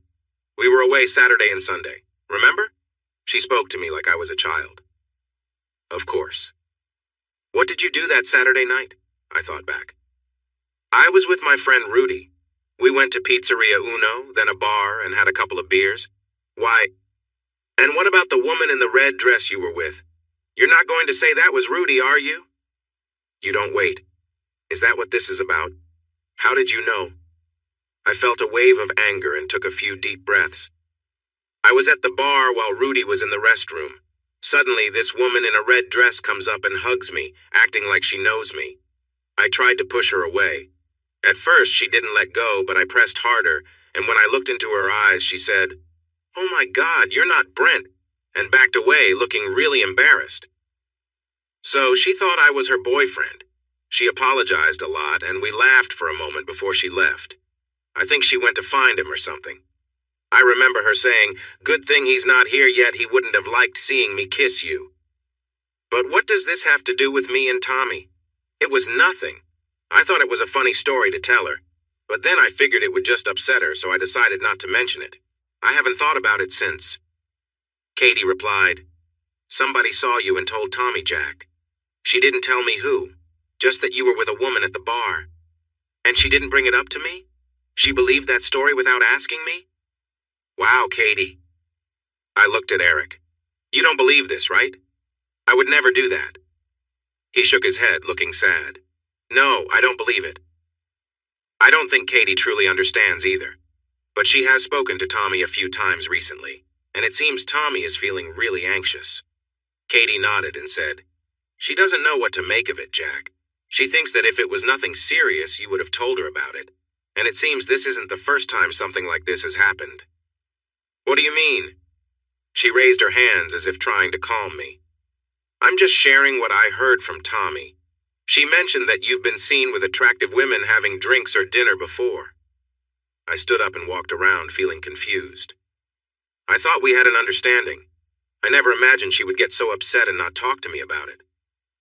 Well, it's not exactly a secret. She gives me these worried looks, but when I ask her what's wrong, she just shakes her head. That's why I wanted to come over tonight. I sat back down and looked at them. What should I do? We talked for another hour. Their advice was straightforward. Talk to Tommy, explain everything, reassure her, and don't give up. It's easy to say, but hard to do. When I got home, I wrote her a long email explaining everything that happened at the bar and asked her to call me that night. But she didn't. When we spoke the next evening, she seemed distant and uninterested in my explanations or questions. On Saturday, when I picked her up at the airport, it was the same. Damon was friendly, but Tommy looked tired and upset. After dinner, I insisted we talk, and I shared my side of the story once more. "Why didn't you tell me this right away, Jack?" she asked, sounding more like a lawyer than my wife. "It didn't seem important at the time. I never thought you would hear about it and get upset. Even if someone we know had been there, it would have been clear it was just an innocent mistake. I wasn't with that woman for more than 45 seconds. She sighed and looked away. "Okay, Jack, let's drop it." "No, not if you don't trust me." "I would never cheat on you, Tommy." I knelt in front of her and took her hands. "Never." She gave a faint smile and squeezed my hands but looked weary and sad. "Okay, Jack, I believe you." She stood up. "I'm really tired from the trip. I think I'll go to bed now." Without looking back, she went to the bedroom. I stayed up for a long time that night, wondering how our situation had become so difficult so quickly. Things improved a little over the next few weeks.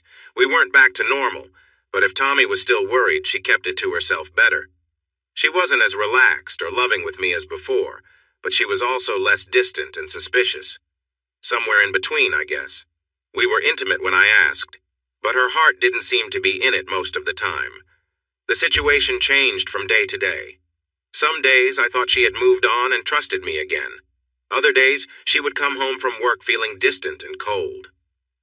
I never knew who I would see when she walked through the door. I was doing my best to communicate with her. I talked about everything, making sure she knew what I was up to while we were apart. I checked in often to avoid any misunderstandings. Then I had a trip to Chicago. Menestra sent me there to meet someone from a company interested in investing in us and expanding in the Great Lakes area. I had been in meetings like this before, but this one was with a charming woman named Karen who had long legs, blonde hair, and striking blue eyes. If I weren't happily married, I might have been curious about her. Instead, I simply thought, wow, she's attractive, and focused on the business at hand. We met one Wednesday afternoon at a conference room in a large office building downtown. The meeting lasted nearly 2 hours, and it felt unusual. Karen didn't seem to understand all the details of the transaction as well as I expected. I held back my questions, wondering if she was in a position she wasn't quite ready for. The meeting ended without any clear decisions, but that was okay. Deals like this usually take multiple meetings, and this was just the first.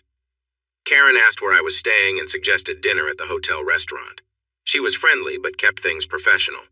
After our meal, I was already looking forward to heading upstairs to call Tommy. Suddenly, I felt extremely tired, struggling to keep my eyes open. I noticed Karen looking at me, but everything was a blur. I wanted to say, "Karen, I don't know what's happening," but then I think I just closed my eyes. When I woke up, sunlight poured in through the windows.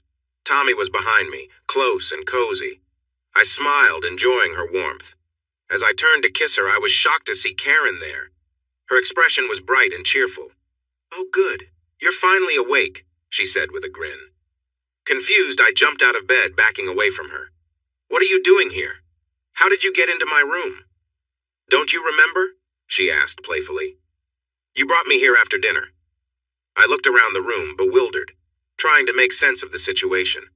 Her clothes and mine were all over the floor and chairs.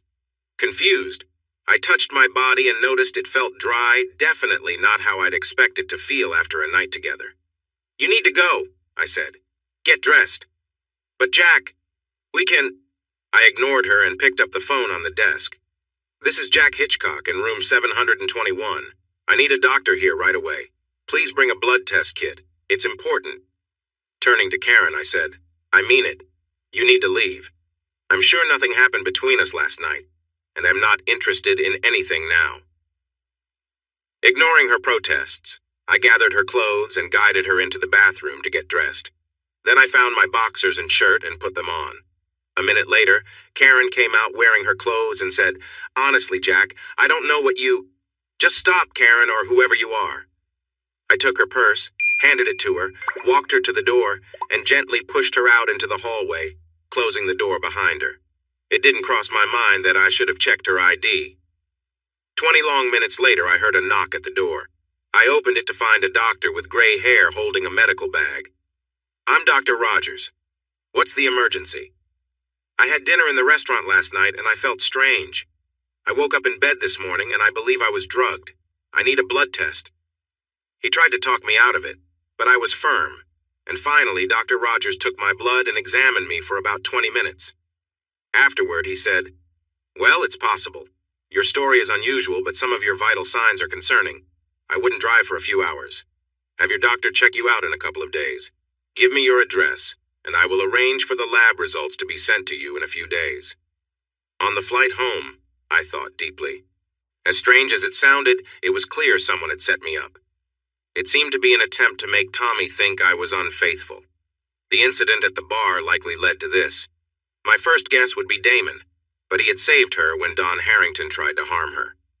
Once back in Indianapolis, I called in and took the rest of the day off. Then I called Tommy and asked her to come home early. Her first question was, "Where were you last night? Why didn't you call me? Please, something strange happened. Can you come home now?" When Tommy arrived, I asked her to sit down and told her everything. She listened with disbelief and a hint of suspicion.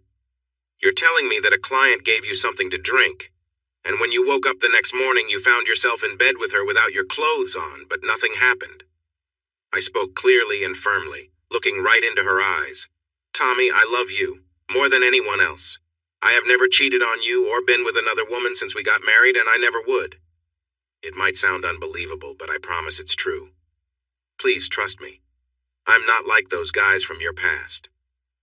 I paused, and we stared at each other for a long moment. Suddenly, her eyes filled with tears, and Tommy wrapped her arms around me and started to cry.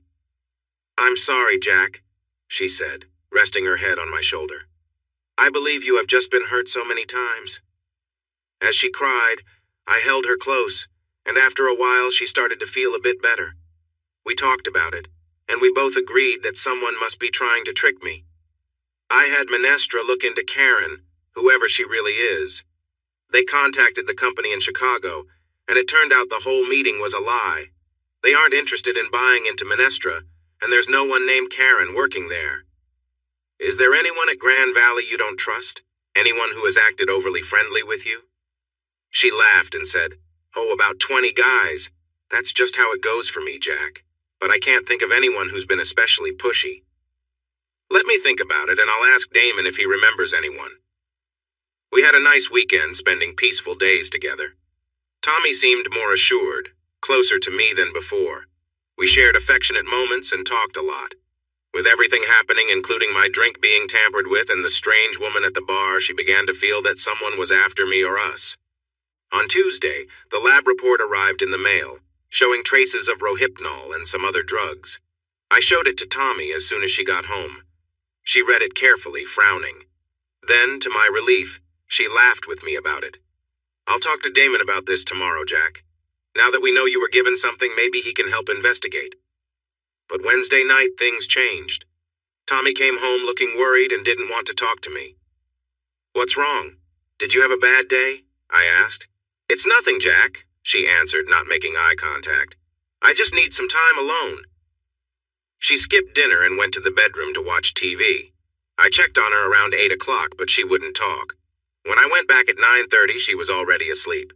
On Thursday, she left for work before I had finished in the shower. During the day, she emailed me to say she was working late and wouldn't be home until around 9 o'clock. When she walked in, she was quiet, just like the night before. After a little while, I went into the bedroom, took the TV remote from her, and turned off the TV. "Tommy, what's going on?" I asked. "Nothing, Jack. I'm just tired. I need to unwind. Can I please watch a bit of TV? No, honey, that's not okay. Some days it seems like we're close, and other days you act like you don't trust me. Did something happen? She looked at me, and I could see she didn't want to talk, but I wasn't going to let it go. Listen, Jack, a lot of strange things have been happening. Honestly, it's hard to believe there's nothing to worry about. I stared at her. But Tommy, I've shared everything with you. I am not being unfaithful. I'm not doing anything wrong that would hurt our marriage. I'm trying to believe that, I really am. But it's hard, Jack. How about this? She said. It's been a long week. Let's get through tomorrow, and then we can sit down over the weekend and talk everything through. Maybe we need some help, but we'll figure it out together. I quickly agreed. That sounds good. I'm willing to do whatever it takes. I need you to trust me. Okay, she replied, picking up the remote and turning the TV back on. That meant our conversation was over. On Friday morning, nothing had changed. She was still distant, despite my attempts to connect with her. I left for work feeling worried and planned to make us a nice dinner that night, hoping for a calm evening together. But Tommy didn't come home Friday night. Actually, that's not quite right. She had been home earlier in the day. The bedroom closet was missing some clothes, and the dresser drawers were all open. 2 suitcases were gone, too. On the kitchen table, I found her wedding ring and her engagement ring, which had belonged to my great-grandmother. There was also a note that said, I trusted you, I loved you, and I can't believe you would do this. I was shocked and confused. I called her cell, but it was off. I left a message. Tommy, I don't know what you think I've done, but I haven't cheated on you. I promise. Please call me so we can talk. I love you. I knew better than to call the police. It was too soon, and it seemed like Tommy had left on her own.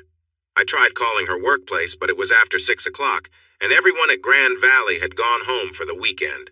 So I called Damon, hoping he might help. Hello? I recognized Elena's voice. Elena, hi, it's Jack Hitchcock, Tommy's husband. Oh, yes, Jack. How are you? I'm fine, thank you. Could I speak to Damon for a minute, please? Oh, I'm sorry, Jack. Damon is away on a trip. He left this afternoon and called to say he would be away for probably a couple of weeks. A couple of weeks? I stared at the phone, worried. Did he say where he was going? And is Tommy with him? I think he went to the West Coast, maybe Los Angeles at first. After that, I'm not sure where he's going. He didn't say anything about Tommy, but doesn't she usually travel with him? Yes, she does most of the time. Could you please ask Damon to call me as soon as you hear from him? Of course, Jack. I can give you his cell number too, if you want. I took down the number, thanked her, and tried calling Damon's cell. No answer. I left him a short message asking him to call me back. Then I called Katie and Eric. They hadn't seen Tommy in over a week and had no idea where she was. Katie could hear my worry in my voice. She asked what was wrong, and I explained the missing clothes, the rings, and the note. Jack, well, be right there, she said, then hung up. When they arrived, we sat in my living room and talked for an hour, but we didn't make much progress. What's strange, I said, is how her feelings kept changing. We would have good conversations, I would reassure her, and she'd seem better.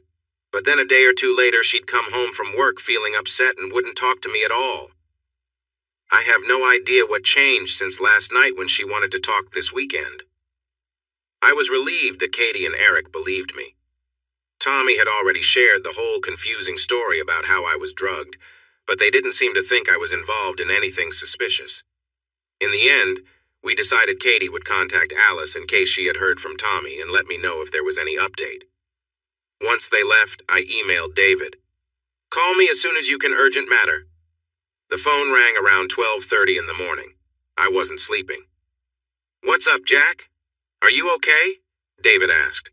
I gave him the brief details and then the background, all the odd events from the last few months. It seems clear now that someone is trying to create problems for Tommy and me, I said. She'd start feeling better, then come home upset after work. I'm fairly certain it has to be someone at Grand Valley. Her boss? He asked. I considered that, but I don't think it's him. He's always been respectful and even helped her when someone tried to harm her. There was a pause, and I knew David was thinking. I don't have any great ideas right now, he said finally.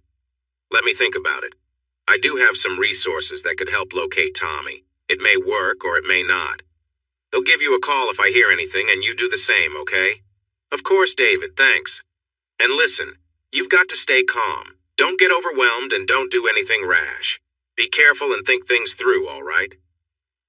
We agreed to talk again in a couple of days and ended the call. I hardly slept that night. I got up several times to check my email, hoping to hear from Tommy or someone else. The next afternoon, after trying Tommy's and Damon's cell phones again and leaving 2 more messages, I forced myself to go to the supermarket. We were running low on food, and I knew I had to eat, even if I wasn't very hungry. While waiting at a red light, I looked over at the driver in the car next to me, and it was Don Harrington.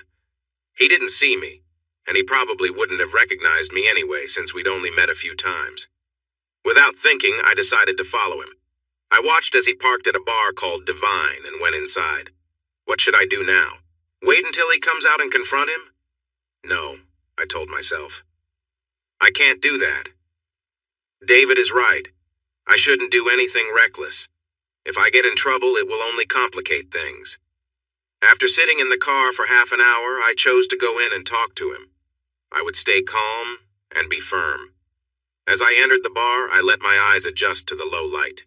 Eventually, I spotted Harrington sitting in a booth with another man, a younger guy in leather pants and a fitted shirt. I then realized I was in a place meant for a different crowd. Okay, I reminded myself, be polite and calm. I approached Harrington's booth and softly said, "Excuse me, you're Don Harrington, aren't you?" "Yes," he replied, looking up without recognizing me. I said, "I'm Jack Hitchcock Tommy's husband." He looked surprised and pulled back slightly, even though he was bigger than I was. His companion noticed and asked him, "What's wrong? Do you want me to get someone to help you with this guy?" I quickly said, "I just want to talk. I'm not here for trouble. Can we have a couple of minutes?" Harrington nodded, looking uncomfortable, and I sat down at the booth. "I know why you're here," he said right away, "and I truly apologize. It wasn't me. It was all a setup by Eberson. I'm not even," he indicated his friend and said, "I'm gay, and my partner is Adrian." I nodded. "Okay, can you tell me more about it?" Eberson took advantage of his staff at Grand Valley. Most were easily influenced, but I could tell from the start that Tommy was different. Eberson was fixated on her. I think he had seen her before, maybe at her last job, and he was determined to win her over. He pushed me to slip something into her drink to make her sleepy. That way, he could step in and make her think he was her savior. I didn't want to do it, but he didn't give me much choice. "But didn't that cost you your job? Your whole career at Grand Valley? Why would you agree to that?" He sighed. "I had a job offer in New York that Damon suggested I take. It was a great chance for my career. I was about to tell my team that I was leaving. Then he came up with this terrible idea. He said if I didn't do it, he would call the people in New York and say horrible things to ruin my chance. I knew Damon was capable of that, so I went along with him. He said he would humiliate me in front of everyone but promised me a $50,000 bonus. Since I was moving to New York anyway, I thought it wouldn't matter. I'm only here this weekend to see Adrian. He can't join me in New York for a few weeks because he is busy with a project." Throughout this, Adrian held Don's hand across the table, nodding sympathetically like he was the one who was suffering. You, I leaned back. "You realize you played a huge role in ruining my marriage. Tommy's gone, and I assume she's with Damon." I'm really sorry.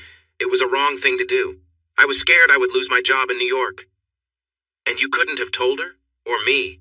Just reached out quietly and explained what was really going on?" He looked down at the table. "I know. You're right. I'm really sorry." There was nothing more to say. I stared at him for a moment, then got up and left. I rushed home and emailed David. It was her boss, Damon Eberson, who did all this so he could be with Tommy. The act of drugging by her coworker was a setup, made so Damon could step in and gain her trust. She's probably with him now. His wife doesn't know where he is. She told me he would be away for a couple of weeks heading west. She thought... He replied 2 hours later. "I'm on it. This new information helps. Stay calm and don't worry. I'll let you know if I find anything. Staying calm was harder than it sounded. I spoke to Katie and Eric daily, but they hadn't heard from Tommy, and Alice had no updates either. I had dinner with them on Sunday and Monday. Anything was better than being alone at home, filled with worry and anger. I kept trying to call Damon and Tommy, but they never answered. I also sent emails to Tommy. I had many thoughts about what I wanted to say to Damon. Most of them were filled with frustration. But I also cried when I thought of Tommy and what she might be going through, and how she would feel when she discovered it was all a trick. When I woke up on Tuesday morning, I found an email from my brother that he sent late at night. She's okay. She's in Fiji with Damon. I don't know much more. I'm trying to bring her back home. I'll keep you updated. This made me even more anxious, but I knew if David had more information, he would have told me. So I replied, "Thanks. Please let me know when you find out more." On Wednesday afternoon, I got another email from David while at work. I was just going through the motions, trying to keep busy instead of sitting at home worrying. I hadn't told anyone about my situation except Katie and Eric. She's okay. Coming back to Indianapolis later today, staying at the Conrad Hotel. Do not go there or call her. I'll call you tonight at 10 p.m. your time. I couldn't believe I wasn't supposed to call or see her. If anyone else had said that, I would have ignored it. But I trusted David, so I worried, chewed on a pencil, tried to work, and went home to make dinner. At 10 p.m. the phone rang. "Yes? Jack, it's me. She's okay. She's back in Indianapolis." Oh my God, thank goodness, David. How is she? What happened? "I can't talk long. I have to catch a flight. You'll get a DVD in your mailbox by 6 a.m. tomorrow. When you watch it, you'll know everything. Tommy will get one too. Wait until about noon to go see her. She's going to be very upset. Maybe take her friend Katie with you if you can." "Oh no. Is she hurt?" "No, she's not hurt, but it looks like she was with him. He got her drunk and filled her mind with lies." I didn't know how to respond. She was safe and back home, but I was angry that she was misled. "Are you okay, Jack? You need to hang in there." "Yeah, I'm okay. Mostly relieved and very angry. Thank you, David. I can't express how grateful I am. Just keep your cool and be patient with her, okay? I have to go. Call me after you watch the DVD. Could you have slept that night if you were in my shoes? No way." I wanted to call Katie, but I didn't know how to share what I had learned without involving David, so I decided to wait. I watched 4 old movies in a row, but I couldn't remember anything about them. At 5:30 a.m., I checked my mailbox for the 6th time and found a DVD in an envelope with no label. I took it and hurried back inside the house. I inserted the DVD into the player and leaned back. Suddenly, a room appeared on the screen. It looked like a small basement or storage area, with gray walls and no windows. In the middle of the room, against the far wall, Damon Eberson sat tied to a chair and appeared to be unconscious. The only other thing in the room was a rickety table with a small cage on it. Unexpectedly, a very tall man dressed in black and wearing a dark mask stepped into view. He walked over to Damon, carrying a bucket of water, and poured it over his head. Damon spluttered, shook his head, and seemed to wake up. He quickly tried to move, but realized he couldn't. "What is happening?" he asked, looking up at the man. "Glad you're awake, Damon," the masked man said in a deep, altered voice. "Now we can start." "What is going on?" Damon said, sounding annoyed. "Do you know who I am? One phone call and I can—" The tall man reached down and gave Damon a hard slap across the face, almost as if it were nothing. "Be quiet," he said. "I want you to see something." He brought the table closer to Damon and placed the cage directly in front of him. Inside the cage was a brown mouse. The tall man took a small vial from his pocket. With careful movements, he opened it, used an eyedropper to take some liquid, and dropped a single drop onto the skin of the mouse. The mouse didn't seem to react. "Watch now," he said. "It will happen in about 3 minutes." Damon looked worried but spoke up again. "Listen, I don't know what this is about, but I'm very successful. I'm sure we can—" "Do you want me to hit you again?" the tall man asked. "I can keep doing that if you want, or you can be quiet." Damon shook his head and fell silent. They waited in silence for at least another 2 minutes. Suddenly, the mouse let out a loud shriek, signaling it was in great distress. It fell over and shook, continuing to cry out in obvious pain. The awful sounds lasted nearly a minute before the mouse fell silent, panting and twitching. After 30 more seconds, it lay completely still. Damon's eyes widened, and he instinctively pushed his chair back against the wall, trying to distance himself from the table. He looked at the dead mouse, and then at the tall man. "Now we will talk," the tall man said. "You have seen what that liquid can do. For you, it would probably take a few drops on your skin, and it might take up to 5 minutes to work, but the result would be the same." Damon was pale and sweating, leaning back in the chair, trying to distance himself from the tall man. He shivered and said, "What do you want? I have money. I don't want your money," the tall man interrupted. He pulled over another chair and sat in front of Damon. "I know all about you and Tommy Parker. How you lied to her, how you had your friend Don Harrington drug her, and how you kept sending women to chase after her husband, all to get her to come to you. Now here are your choices. Choice 1. You smile at the camera and tell the whole story. Every detail. Leave nothing out, do you understand? I already know most of it, so it would be unwise to hold back, or we might need to go to choice 2. Choice 2 is what happened to the mouse." Damon's eyes unwillingly glanced at the mouse in its cage and then back to the tall man's serious face. He was trembling and breathing quickly. I'll tell you everything. Just promise you won't. There was a pause as Damon looked at the tall man, pleading. "Tell the story." Damon took a deep breath. I wanted her. That's really all it was. She's one of the most beautiful women I've ever seen. Have you seen her? If you have, then you understand what I mean. I first saw her at Menestra Business Systems, where she used to work, and I knew I had to be with her. A month later, I was surprised to get her resume from an employment service that works for me. She was looking for a job. So, I set up an interview for her to be my personal assistant. When she came in, I could tell right away she was very loyal to her husband. So, I knew I needed to plan carefully. I could see that she had attracted attention before. How could she not, looking like that? So I took my time to figure out ways to earn her trust and to cause problems in her marriage. Damon spoke quickly and confidently now, seeming less afraid and focused on sharing his story completely. The assistant job meant Tommy would have to travel with me sometimes. She was worried about the situation, so I promised her it was all legitimate. I told her she could trust me, and her husband could even join us on the trips and share her room if he wanted. So, they went on those trips several times, and then I started planning some of my trips for when he couldn't come. "How did you know when her husband was free?" the man in the mask asked. "I gave money to someone at Menestra. There was a guy named Daniel who worked for the vice president in charge of Jack's division. Jack is Tommy's husband. Daniel would tell me about Jack's work schedule, especially when he needed to travel or was busy with a big project. I also had my tech team look into Tommy's email account. I saw every message exchanged between her and Jack. This helped me plan my trips when Jack wouldn't be around." Damon paused for a moment and glanced at the still mouse, perhaps reminding himself what was at stake. Anyway, I knew I had to earn Tommy's trust, to make her see me as a good person. She was very suspicious. So, on one trip when one of my vice presidents was with us, I set it up for him to have dinner alone with Tommy at the hotel restaurant. I made her a bit dizzy by putting something in her drink. When she felt weak, he began to lead her toward the elevator, and I just happened to walk by, acting like I caught him in a bad situation, and I stopped him. She completely believed me. I yelled at Don, and he ran from the hotel. I took Tommy to the hospital. They checked her in, and I made sure to be there when she woke up. I explained what had happened.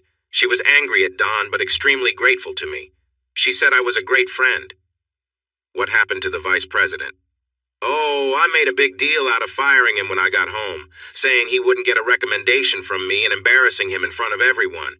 It was all a setup. He had a better job waiting for him in New York already as a senior vice president there, making a lot more money than I paid him. But no one back in Indianapolis knows about that. After that, Tommy saw me as a friend. She trusted me more and let her guard down. I had also been working on her husband Jack during this time. First, I got some questionable photos of him with a couple of women at different bars and restaurants while Tommy and I were away. In one bar, a woman was all over him, hugging and kissing him like they were close. Jack managed to pull away, but my photographer got some shots that looked pretty bad, like he was too cozy with her. I made sure Tommy saw those pictures. I went to talk to her, feeling worried. I mentioned that I heard some rumors about her husband possibly being unfaithful, so I arranged for someone to follow him and my photographer got some photos. I then set up a situation to catch him with another woman. How did you do that? It was quite tricky, actually. Damon started to smile for a moment, but then remembered how serious everything was.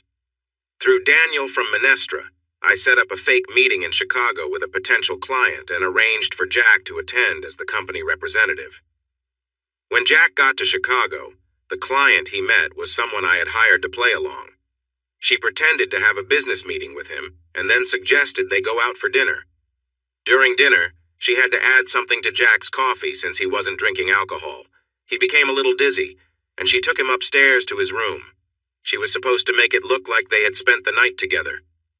When Jack woke up the next morning, she acted all sweet and said, "You were amazing last night. Let's continue this morning." She was going to go along with it then. Did Jack go for it? Damon frowned. No, he didn't. Instead, he got very upset, threw her out of the hotel room, and called the hotel doctor. When the doctor arrived, Jack asked for a drug test. Then he flew home and told Tommy the whole strange story. 4 days later, when the test results came back, he could show her that he had been given some kind of strong sedative that put him to sleep. My plan might have failed because I didn't get any evidence to use, but I knew what was happening because I could see all her emails. So whenever Jack reassured Tommy, I would talk to her and suggest a different version that made Jack seem untrustworthy. In this case, I waited for her to share everything.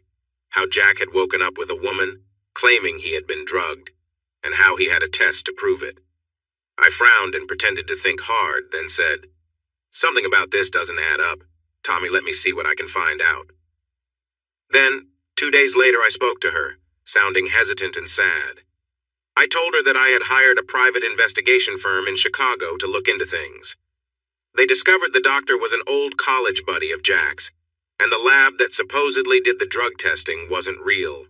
I claimed it must have all been a setup, with Jack's friend helping him create a complicated story to make Tommy believe he hadn't cheated. Even then, she didn't fully believe me. I handed her the private investigator's report.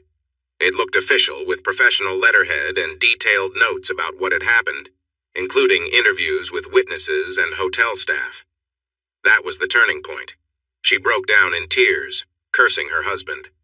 I comforted her, assuring her she deserved better and shouldn't let him explain away his mistakes. She needed to let him go completely. I suggested she take some time away to clear her head, so I took her to Fiji.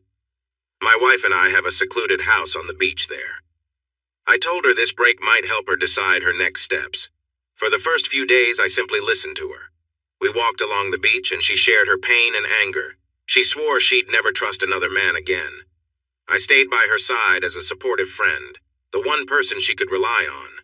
After a few days, I could tell she was starting to relax a bit, though she was still upset. Each evening, I made sure we had a good dinner and some wine to ease her mind. For the first few nights, I listened patiently, guiding her back to her room afterward. On the fourth night, I encouraged her to let go of her anger and take back control of her life. We talked about her need for closure, and as the night went on, she started to feel more empowered. When we finally headed back to the house, she seemed ready to face her future. The next morning, though, she was emotional again. She said that even though her marriage was over, she was still conflicted about moving forward. I gave her space, hoping she'd find clarity with a bit of time.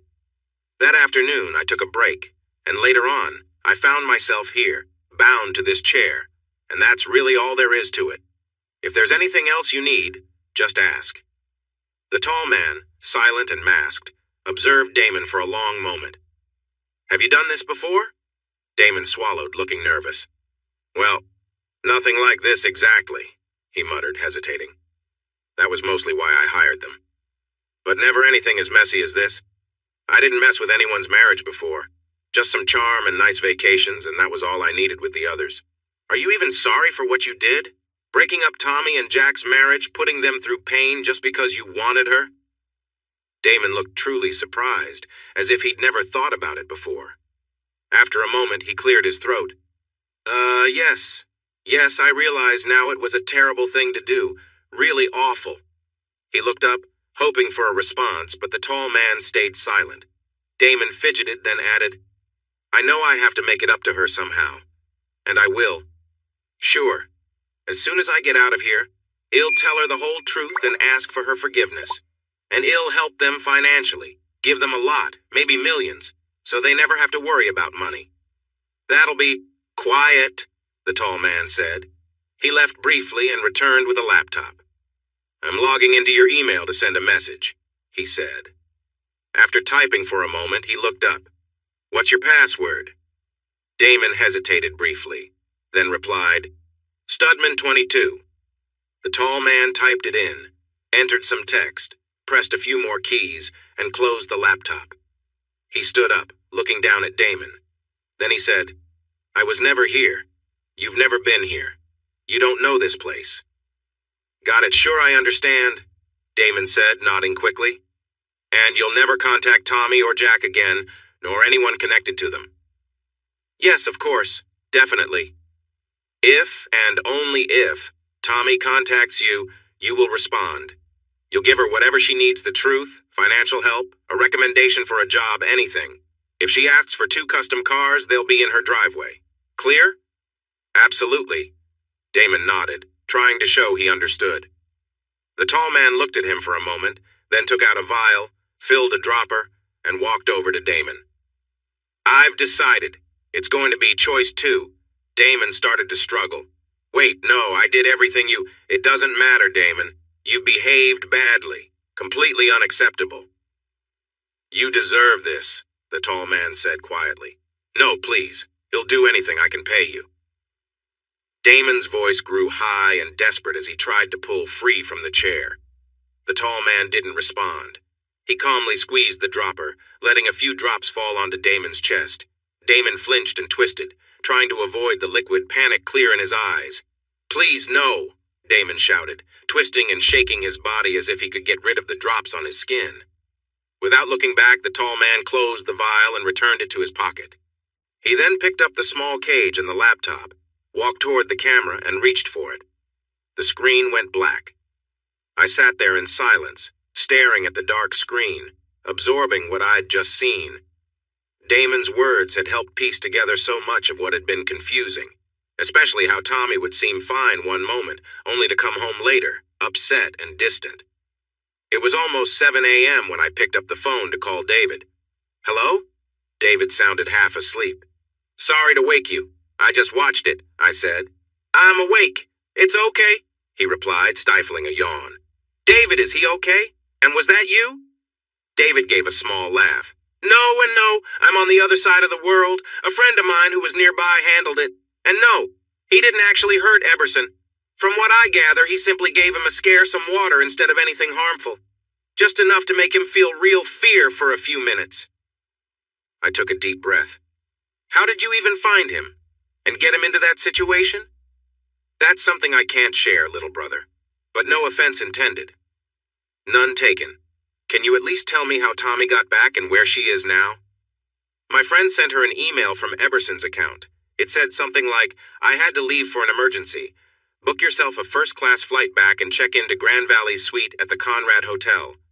I'll be in touch soon." She's scheduled to get a delivery, a DVD, around 9 o'clock this morning. That's why I suggest you wait until noon to go see her. Bring Katie along if you can. "All right," I replied, my mind racing. "David, how can I ever repay you for this?" "Forget it. Just take care of Tommy. None of this was her fault. I'll see you in a few weeks." After we hung up, I called the Conrad Hotel. "Good morning. Could you please tell me if Miss Tommy Hitchcock has checked into the Grand Valley suite?" "Just a moment. Yes, she has. Shall I connect you?" "No, thanks. It's a bit early. I'll call again later, thank you." Thank goodness. I sat for a few minutes, then called Katie. "Katie, it's Jack. Tommy's back and staying at the Conrad. I haven't talked to her yet, but I plan to go over around noon. Can you come with me?" Katie started to cry. "Oh my gosh, Jack, I'm so relieved. Hold on a minute." I could hear her sniffing. Sorry, I just got so emotional. I've been so worried. Do you want to go over right now? No, it's a little complicated. I think waiting until noon is better. Okay, do you want to pick me up at work at 11:30? How do you know she's there if you haven't talked to her? I got an email. Then I called the hotel to confirm she checked in. It's a long story I'll explain later. After hanging up, I found myself in tears. Was it from relief, despair, exhaustion? It didn't really matter. I made some coffee, took a long hot shower, and tried to eat some eggs and toast. My mind raced at full speed, and I couldn't quiet it down. When I picked up Katie, she had many questions, all coming at once. I had thought about what to share and what to hold back. Hang on, Katie. He'll tell you what I know. I took a breath. Tommy's boss, Damon Eberson, is behind everything that's been happening. He wanted to get close to her, and he convinced her that I had been unfaithful. Last Friday, he took her away to Fiji with him. He has a place there. And, are you sure anything happened? She asked, concerned. It seems likely, but someone I'm not sure who intervened and brought her back. By now, she's probably seen the DVD that was sent to me, which explains everything Damon was doing. Katie looked at me in shock, her mouth slightly open. Oh my, Jack, I can't believe this. Yeah, it's been a tough week, a tough 6 months to be honest, but at least she's back now. Was it hard to see her? Oh no, nothing like that. The DVD shows Damon admitting what he did, how he manipulated her for a long time, and the lies he told to frame me with other women. My goodness. She paused for a moment. I can't imagine what Tommy is feeling right now, or you either, Jack. How are you holding it together? I chuckled lightly. I'm not sure I am, but I think it makes sense for you to go and see Tommy first. I don't know how Shell'll react, whether Shell'll be angry, upset, or... I don't know. She might be mad at me for letting this happen. We walked into the Conrad. Katie went straight to the front desk and asked them to call the Grand Valley Suite. She spoke for a moment on the phone, then came back to me. She sounded terrible, Jack, but she wants you to come up. Thanks, Katie. I'll wait down here until you think she's ready. Just call my phone. The 30 minutes felt long. I was tired, upset, worried about Tommy, and full of regrets. If only we had noticed what was going on. If only Tommy had shared her doubts with me. Finally, my phone rang. Jack, come on up. Suite 1501. Is she okay? I asked, feeling anxious, but Katie just said, just come up, okay? When I knocked on the door, Katie let me in. Tommy sat on a couch across the room with a blank look on her face. She looked completely worn out, my beautiful wife, but lacking her usual spark. Tommy, are you okay? I walked toward her slowly, as if I was afraid she'd pull away. I'm okay, Jack, she said softly. I'm angry, sad, ashamed, scared. I don't really know what I am right now. I reached her, took her hands gently, and pulled her to her feet. I wrapped my arms around her. She hugged me back without much feeling as I held her close. Thank goodness you're here, I whispered, but she stepped back and looked at me with uncertainty. Do you really mean that? You still want to be with me after? She paused and looked away. After everything? I kissed her forehead. You didn't do anything. It was what happened. It's over now. Don't say that, Jack. She pulled away and walked to the other side of the room. Don't say I didn't do anything. You don't... Her voice trailed off. I glanced at Katie, who was watching us sadly. How about we get Tommy's things and leave? I suggested. Katie nodded. Tommy, come on, I'll help you pack. She took Tommy's hand and led her into the bedroom. I sank onto the couch, unsure of what I expected from our reunion, but this was definitely not it. Afterwards, we dropped Katie back at work. She promised to check in with us later. On the way home, the car was mostly quiet. Tommy stared out the window, and I got short answers when I tried to talk. I carried the suitcases to the door and unlocked it for Tommy. As we stepped inside, I asked, Have you eaten? How about I make us some lunch so we can talk? Lunch sounds good, thanks, she said, sitting tiredly at the kitchen table. I haven't slept much in the last day and a half. Jack, can I just sit here for a bit? I smiled and kissed her cheek. Of course, I'd be happy to wait on you. I quickly made some sandwiches and we ate in silence. I smiled at Tommy, but she didn't seem very happy to see me. Once we were done, I took her hand and led us to the living room, where we sat on the couch. I wanted to put my arm around her, but I kept some distance between us. "I'm really glad you're back," I said. "I think we have a lot to talk about." She looked at me with no expression. Then, to my surprise, she stood up and said, "I know, Jack, but I'm not ready for that yet. I'm going to lie down for a bit, okay?"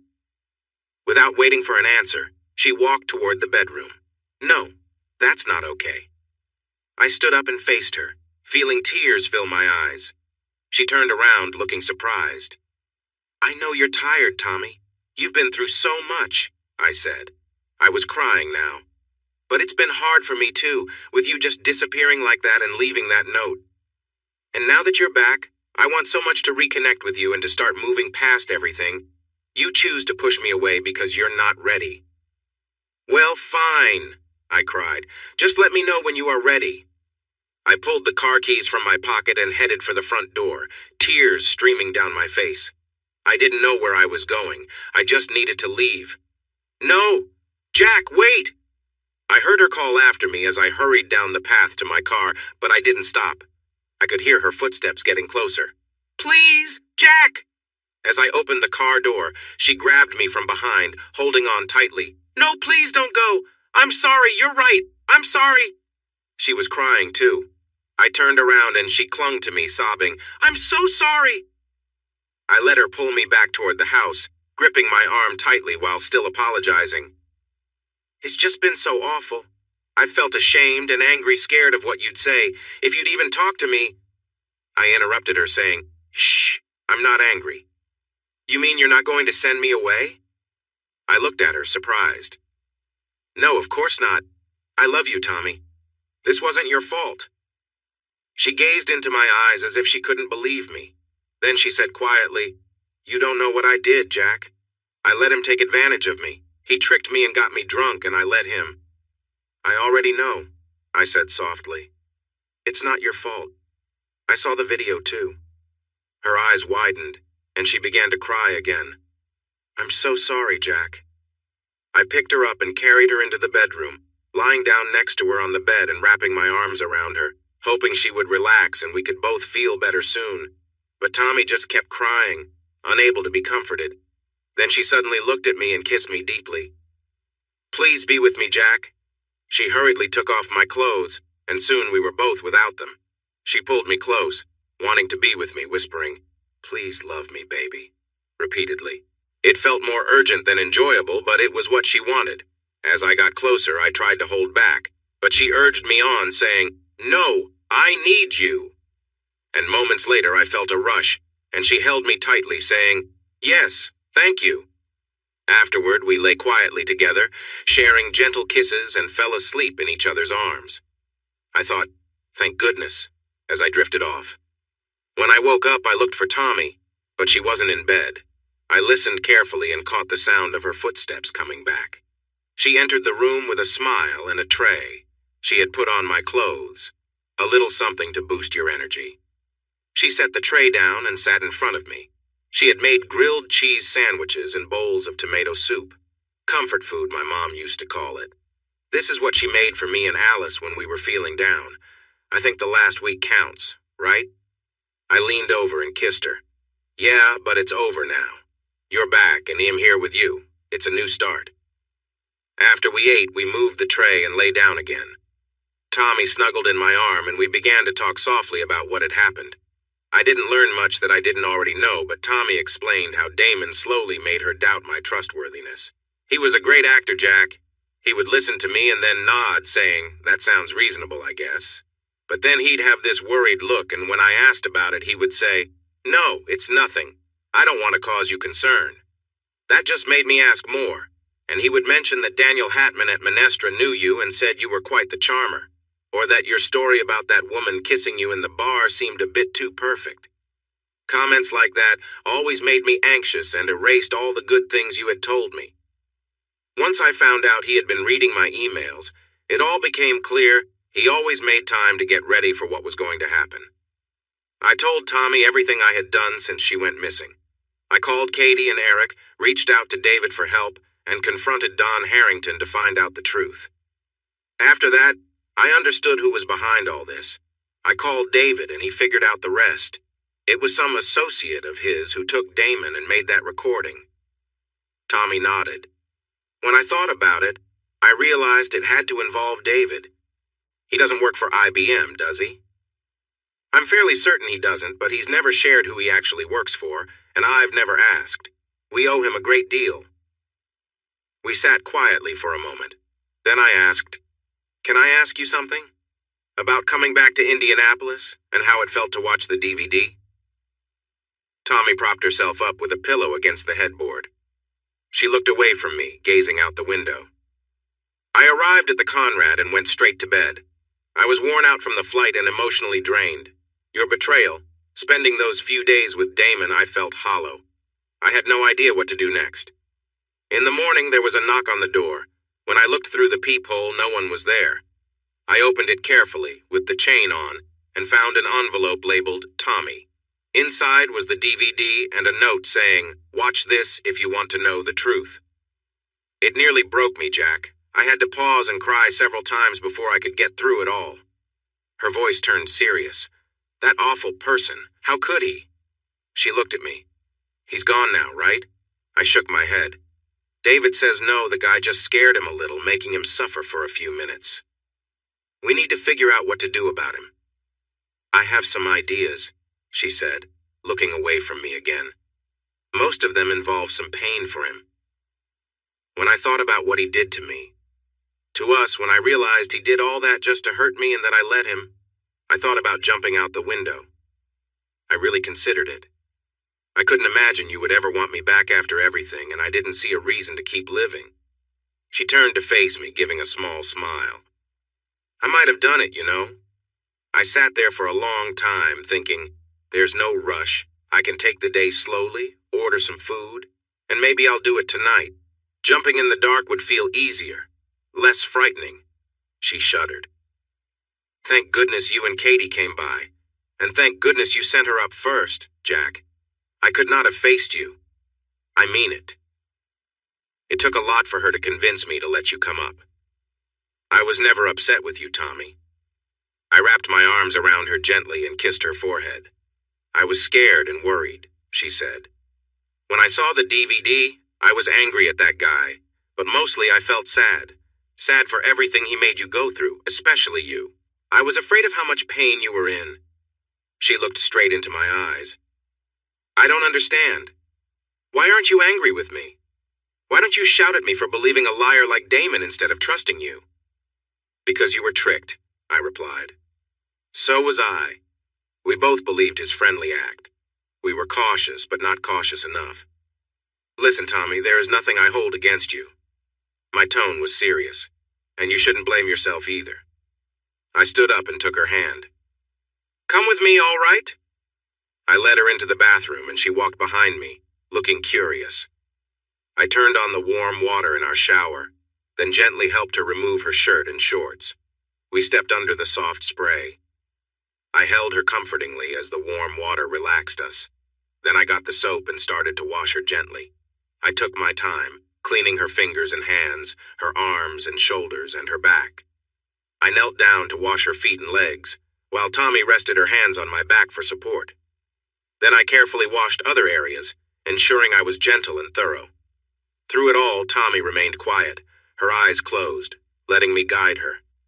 When I finished washing her body, I got the shampoo and cleaned her hair, giving her a gentle scalp massage. Lastly, I washed her face softly with my fingers, brushing over her lips, nose, and eyelids. When I was done, I held her in my arms again, her head resting on my shoulder. He's gone now, I said. He's completely out of your life like he was never here. You're clean again. She looked up at me and kissed me. Then she started to cry.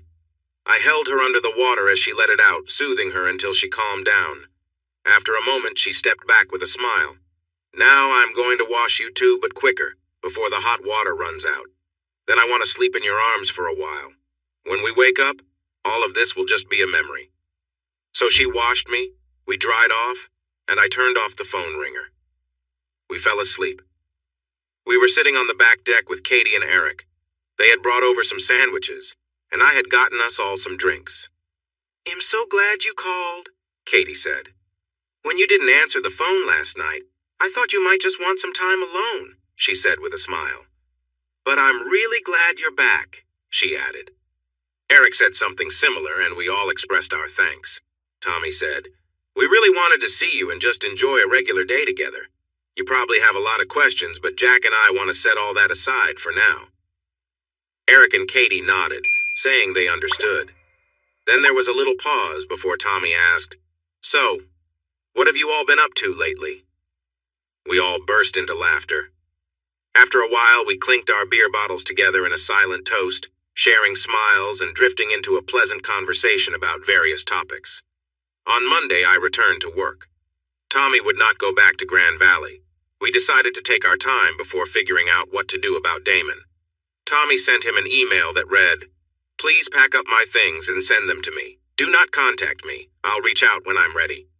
With a hint of a smile, she said to me, "That should keep him on edge." Then, in a serious tone, she said, "I'm really sorry, Jack. I should have trusted you." I held her close, and we sat in silence, not needing to say more. For the first few weeks, she stayed at home, enjoying the peace and settling back into our daily lives. She prepared lovely dinners for us each night, and we spent our evenings talking or watching TV, just happy to be together. We both felt we should see a counselor to work through everything and move forward. Tommy suggested, "I think it should be a woman." At the same moment, I said, "It has to be a woman." We exchanged surprised looks before laughing. "You go first," I said, still chuckling. "Why do you think that?"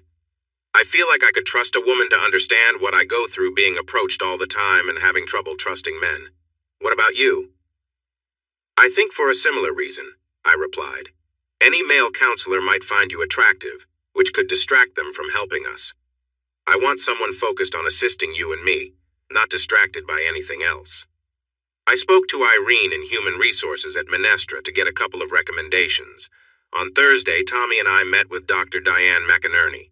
She was a tall, friendly woman whose warm smile made us both feel at ease, and we agreed on the way home that we would keep seeing her. After about 3 weeks, Tommy began to feel restless and decided to look for a new job. She sent Damon another email. "I'm looking for new job opportunities. If anyone reaches out to Grand Valley for a reference, ensure it is very positive. No need for anything overly enthusiastic, just something solid and nice. Do not respond to this message." That weekend, David came to visit. It was relaxed, but really nice. We both had a lot to thank him for, and he was glad to see how well Tommy was doing and how well we were doing together. Whenever either of us tried to express our thanks, he just waved it off, slightly ducking his head and mumbling that he was just happy to help. We shared our plans for dealing with Damon, and he smiled at some of them. He had a few good suggestions of his own, too. After a few weeks, Tommy said to me, "I think I'm ready, let's do it this weekend." By then, she had started a new job as an executive secretary for a woman vice president at a small software company, and it seemed to be going well. We had talked a lot about what we wanted to achieve in our final meeting with Damon. On Tuesday, Tommy emailed him, "Come to our house on Saturday night at 8 p.m. and bring Elena. Both of you need to be on time. No need to reply to this message." When they rang the bell right at 8 p.m. on Saturday, I welcomed Damon and his wife Elena into the living room. Damon looked a bit pale and anxious, while Elena seemed slightly annoyed. I led them to a sofa where they sat, and Tommy walked in. Nobody offered to shake hands. "What is this about?" Elena asked a bit sharply. "Damon and I were supposed to go to Atlanta for our niece's first communion this weekend. Then, at the last minute, he insisted we had to be here." "I'm sorry for the trouble, Elena. Did Damon tell you what to expect tonight?" She looked even more irritated. "No, he wouldn't say anything until we were on the way here. Then he just warned me that you two might pull some ridiculous story about him cheating on me or going after Tommy." She glared at both of us. "I hope you aren't going to waste my time with nonsense like that." "I'm really sorry, Elena, but it is true. Please come with me to the study," Tommy said. "I have something important for you to see." Damon jumped up in alarm, but I motioned for him to sit back down. As the ladies left the room, I said, "It's just a video recording, Damon. It's nothing you need to see. You're the main person in it." Come on, you can't. Tommy knows how to reach out again if we need to, Damon. Do you really think we would lose track of you? He glared at me, but eventually looked away in frustration and sat back down. Tommy came back. She's watching it now. I don't want to see it again. We sat in silence for almost 30 minutes, only interrupted by a few shouts of anger from Elena in the other room. When she stormed back into the living room, she was really angry. She went straight to Damon and started hitting him on the face while he backed away from her. You jerk! You terrible person! I can't believe I ever loved you or trusted you. Still mad, she turned to me and Tommy. I hope you make him pay for this. I hope you ruin him. That liar. I'm sorry, Elena, Damon said quietly, looking down at the floor. She didn't pay attention to him. Elena, I called a cab to take you home, I said. I thought you might not want to stay here while we figure things out with your husband. You mean my soon-to-be ex-husband? Then she softened a little. Tommy, I'm really sorry about what Damon has done. I didn't know. I had no idea. She walked over to Tommy and they hugged briefly. Then she turned back to me. Jack, I'm sorry to you too, and I think I'll take that cab if that's okay. Elena, I have a copy of what you just saw, in case you want to keep it. I handed her the DVD and led her outside to the waiting taxi. I returned to the quiet living room. Damon didn't look up. Okay, you know what you did, Tommy said quietly. It's time to face the music. Damon finally looked at us. He seemed old and very tired. I'm sorry, he said. I know that doesn't... Enough! Tommy was shaking with anger. Do you really think I want to hear anything from you right now? I moved behind her to massage her shoulders, hoping to calm her down. She was breathing fast. I thought she might do something drastic. Damon, I said, we're going to tell you exactly what you need to do. You need to follow our instructions exactly for 2 important reasons. Do you want to hear them? The first is Darth Vader, of course. The second is the recording you just saw. How do you think that might affect your standing in business or at your golf club? He looked down, speechless. Tommy went to the table and picked up a pen and a yellow legal pad. First, she said, you will give me the names of all the Grand Valley employees you've had any inappropriate contact with. Damon looked alarmed as she handed him the pad and pen. But just write it down. And make sure you don't leave anyone out. Reluctantly, he wrote down a list of 7 names. I'm going to speak with each of these women, Tommy said as she took the pad back. After that, you will write them compensation checks in whatever amounts I decide are fair. Damon remained silent. Next, you will start a nationwide search for a new vice president in Grand Valley's Human Resources Office. This person will create and implement a policy to prevent harassment in the workplace. You will do this within the next 2 months. Next, you need to send a check for $2 million to Jack and me from your own account by Monday. It will likely be more than $2 million because it needs to cover the taxes on that gift. Your accountant can help you figure it out. Look at me, Damon. Look at me, Tommy shouted. Startled, Damon looked up at her, shifting back slightly into the couch. There's one last thing on my list, you know. After you finish this, you will leave and not come near us again. You will only do what we told you to do, and there will be no further contact. Is that clear? Damon nodded while looking down. Yes, I understand. Okay then, here's the last thing. We walked together, hand in hand, feeling the cool water touch our feet as it washed up on the shore. I stopped and pulled Tommy close, and we shared a kiss. I felt her warmth against me and bent down to kiss her belly, making her giggle. That reminds me, Tap, you promised to tell me the moment Susie calls to say she feels the baby kick, don't forget. Susie Bastian was back in Indianapolis. She was the woman who was helping us with our baby, my sperm and Tommy's egg. The process of in vitro fertilization and the placement of the fertilized egg is complex and expensive. That is what the money from Damon is for. It will also support Susie during her pregnancy. Once we finish growing our family, we plan to donate any remaining funds to an infertility clinic to help others who need assistance. Tommy laughed. When he kicks, I will. How can you be so sure it's a boy? I asked. Women's intuition, of course. Want to make a bet on it? Sure, I said. What are the terms? If I'm right, we name him after your brother David, and you must stay with me for the rest of our lives. You drive a hard bargain, but okay. What if I win?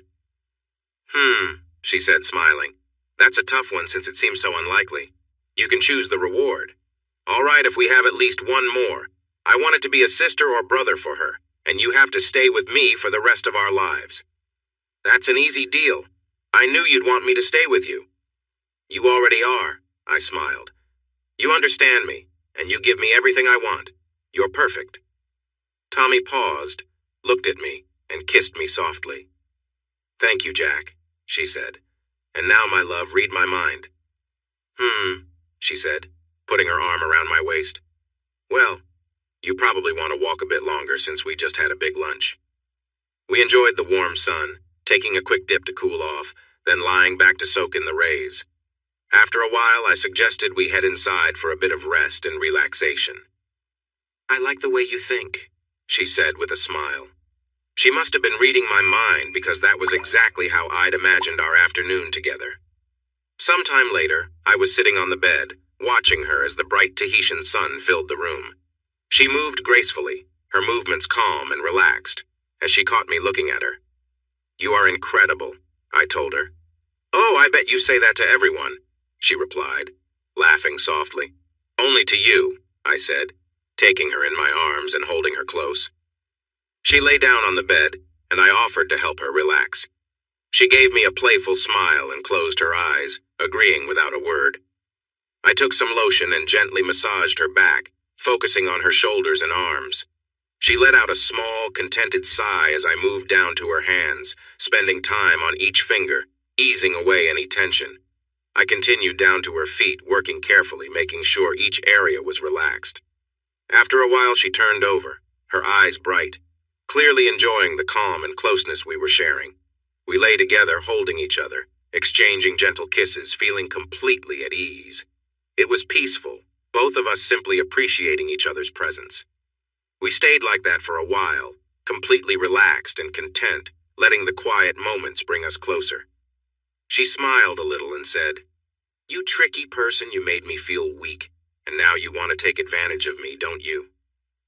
Well, since you mentioned it, I replied, enjoying the connection we shared. How could you do this, oh my, please? She exclaimed as each moment passed, until she stopped holding back and moved closer, wrapping her legs around me. We embraced and held on to each other. It might not have lasted long, but it felt joyful and endless. We kissed passionately until we needed to pause for a breath, and then we continued to hold each other until I felt a wave of happiness. Afterward, I sighed contentedly and rolled to the side, noticing the marks she had left on my back. You've marked me, Tap, I said, turning so she could see the result. Gently kissing the marks and touching them with her hand, she said, You'll be fine. Besides, I can't help it. You were making me excited. She turned to face me and said, You're the best, you know that? The best partner, just the best. Thank you, dear. I felt really touched by her words. This was the clearest expression of her feelings I had ever heard. And you are everything I've ever wanted. I feel very lucky. We shared a few more kisses before drifting off to sleep. 3 hours later, we were finishing our dinner: grilled fish, a salad, and a lovely Australian wine while watching the sun lower towards the horizon. Do you think we're finished, dear? With Diane, I mean? I took her hand and said, I think so, if you think so. She's been helpful, but our last few sessions felt repetitive. Maybe it's time to move on after 11 months. I agree. I was thinking we might have 1 or 2 more meetings when we get back, just to wrap things up. Maybe discuss becoming parents a bit. I know I feel a bit nervous about that. You will be a wonderful mom. I leaned over and kissed her nose. I will be the husband of a wonderful mom. We sat a bit longer, enjoying the breeze. Suddenly it seemed like half of the orange sun had vanished, sinking below the horizon. When you first suggested that Damon give us his house in Fiji, I was confused. I thought, why would Tap want to go there, considering the bad memories? But it turned out to be a great idea. I could see it in his face. It was hard for him to lose that house. Tommy smiled at me. I felt good about that too. You're right. I wouldn't have wanted to go back there. But I knew we could sell it easily. It's incredibly fancy, very private, and in a great spot. And we could use the money to get something amazing, like this place in Tahiti, or really anywhere we wanted. I knew it would bother him more to lose that house than just to give us the money. An extra $3 million wouldn't have meant much to him. You were right, as always. I stood up and we walked to the edge of the deck, looking at the fading light in the western sky. I put my arm around Tommy, and she rested her head on my shoulder. You know what? The luckiest day of my life wasn't when you started working at Menestra, it was when I heard you talking to Katie at the Acropolis Diner. Because otherwise, I never would have understood what your life has been like, all the challenges you faced. I would have been like every other guy, dazzled by how much I wanted you, but totally blind to how smart, caring, funny, and so many other great things you are. I agree with you, Jack. I could tell she was about to make a joke. That was indeed the luckiest day of your life. She looked at me and laughed, a light-hearted laugh that was the most beautiful sound I'd ever heard. And she kept laughing until I leaned in to kiss her. Hey, everyone! Thanks for watching. Don't forget to subscribe and turn on notifications so you won't miss any of the exciting stories we have coming up. What do you think about the characters in this story? Let us know in the comments. We'd love to hear from you.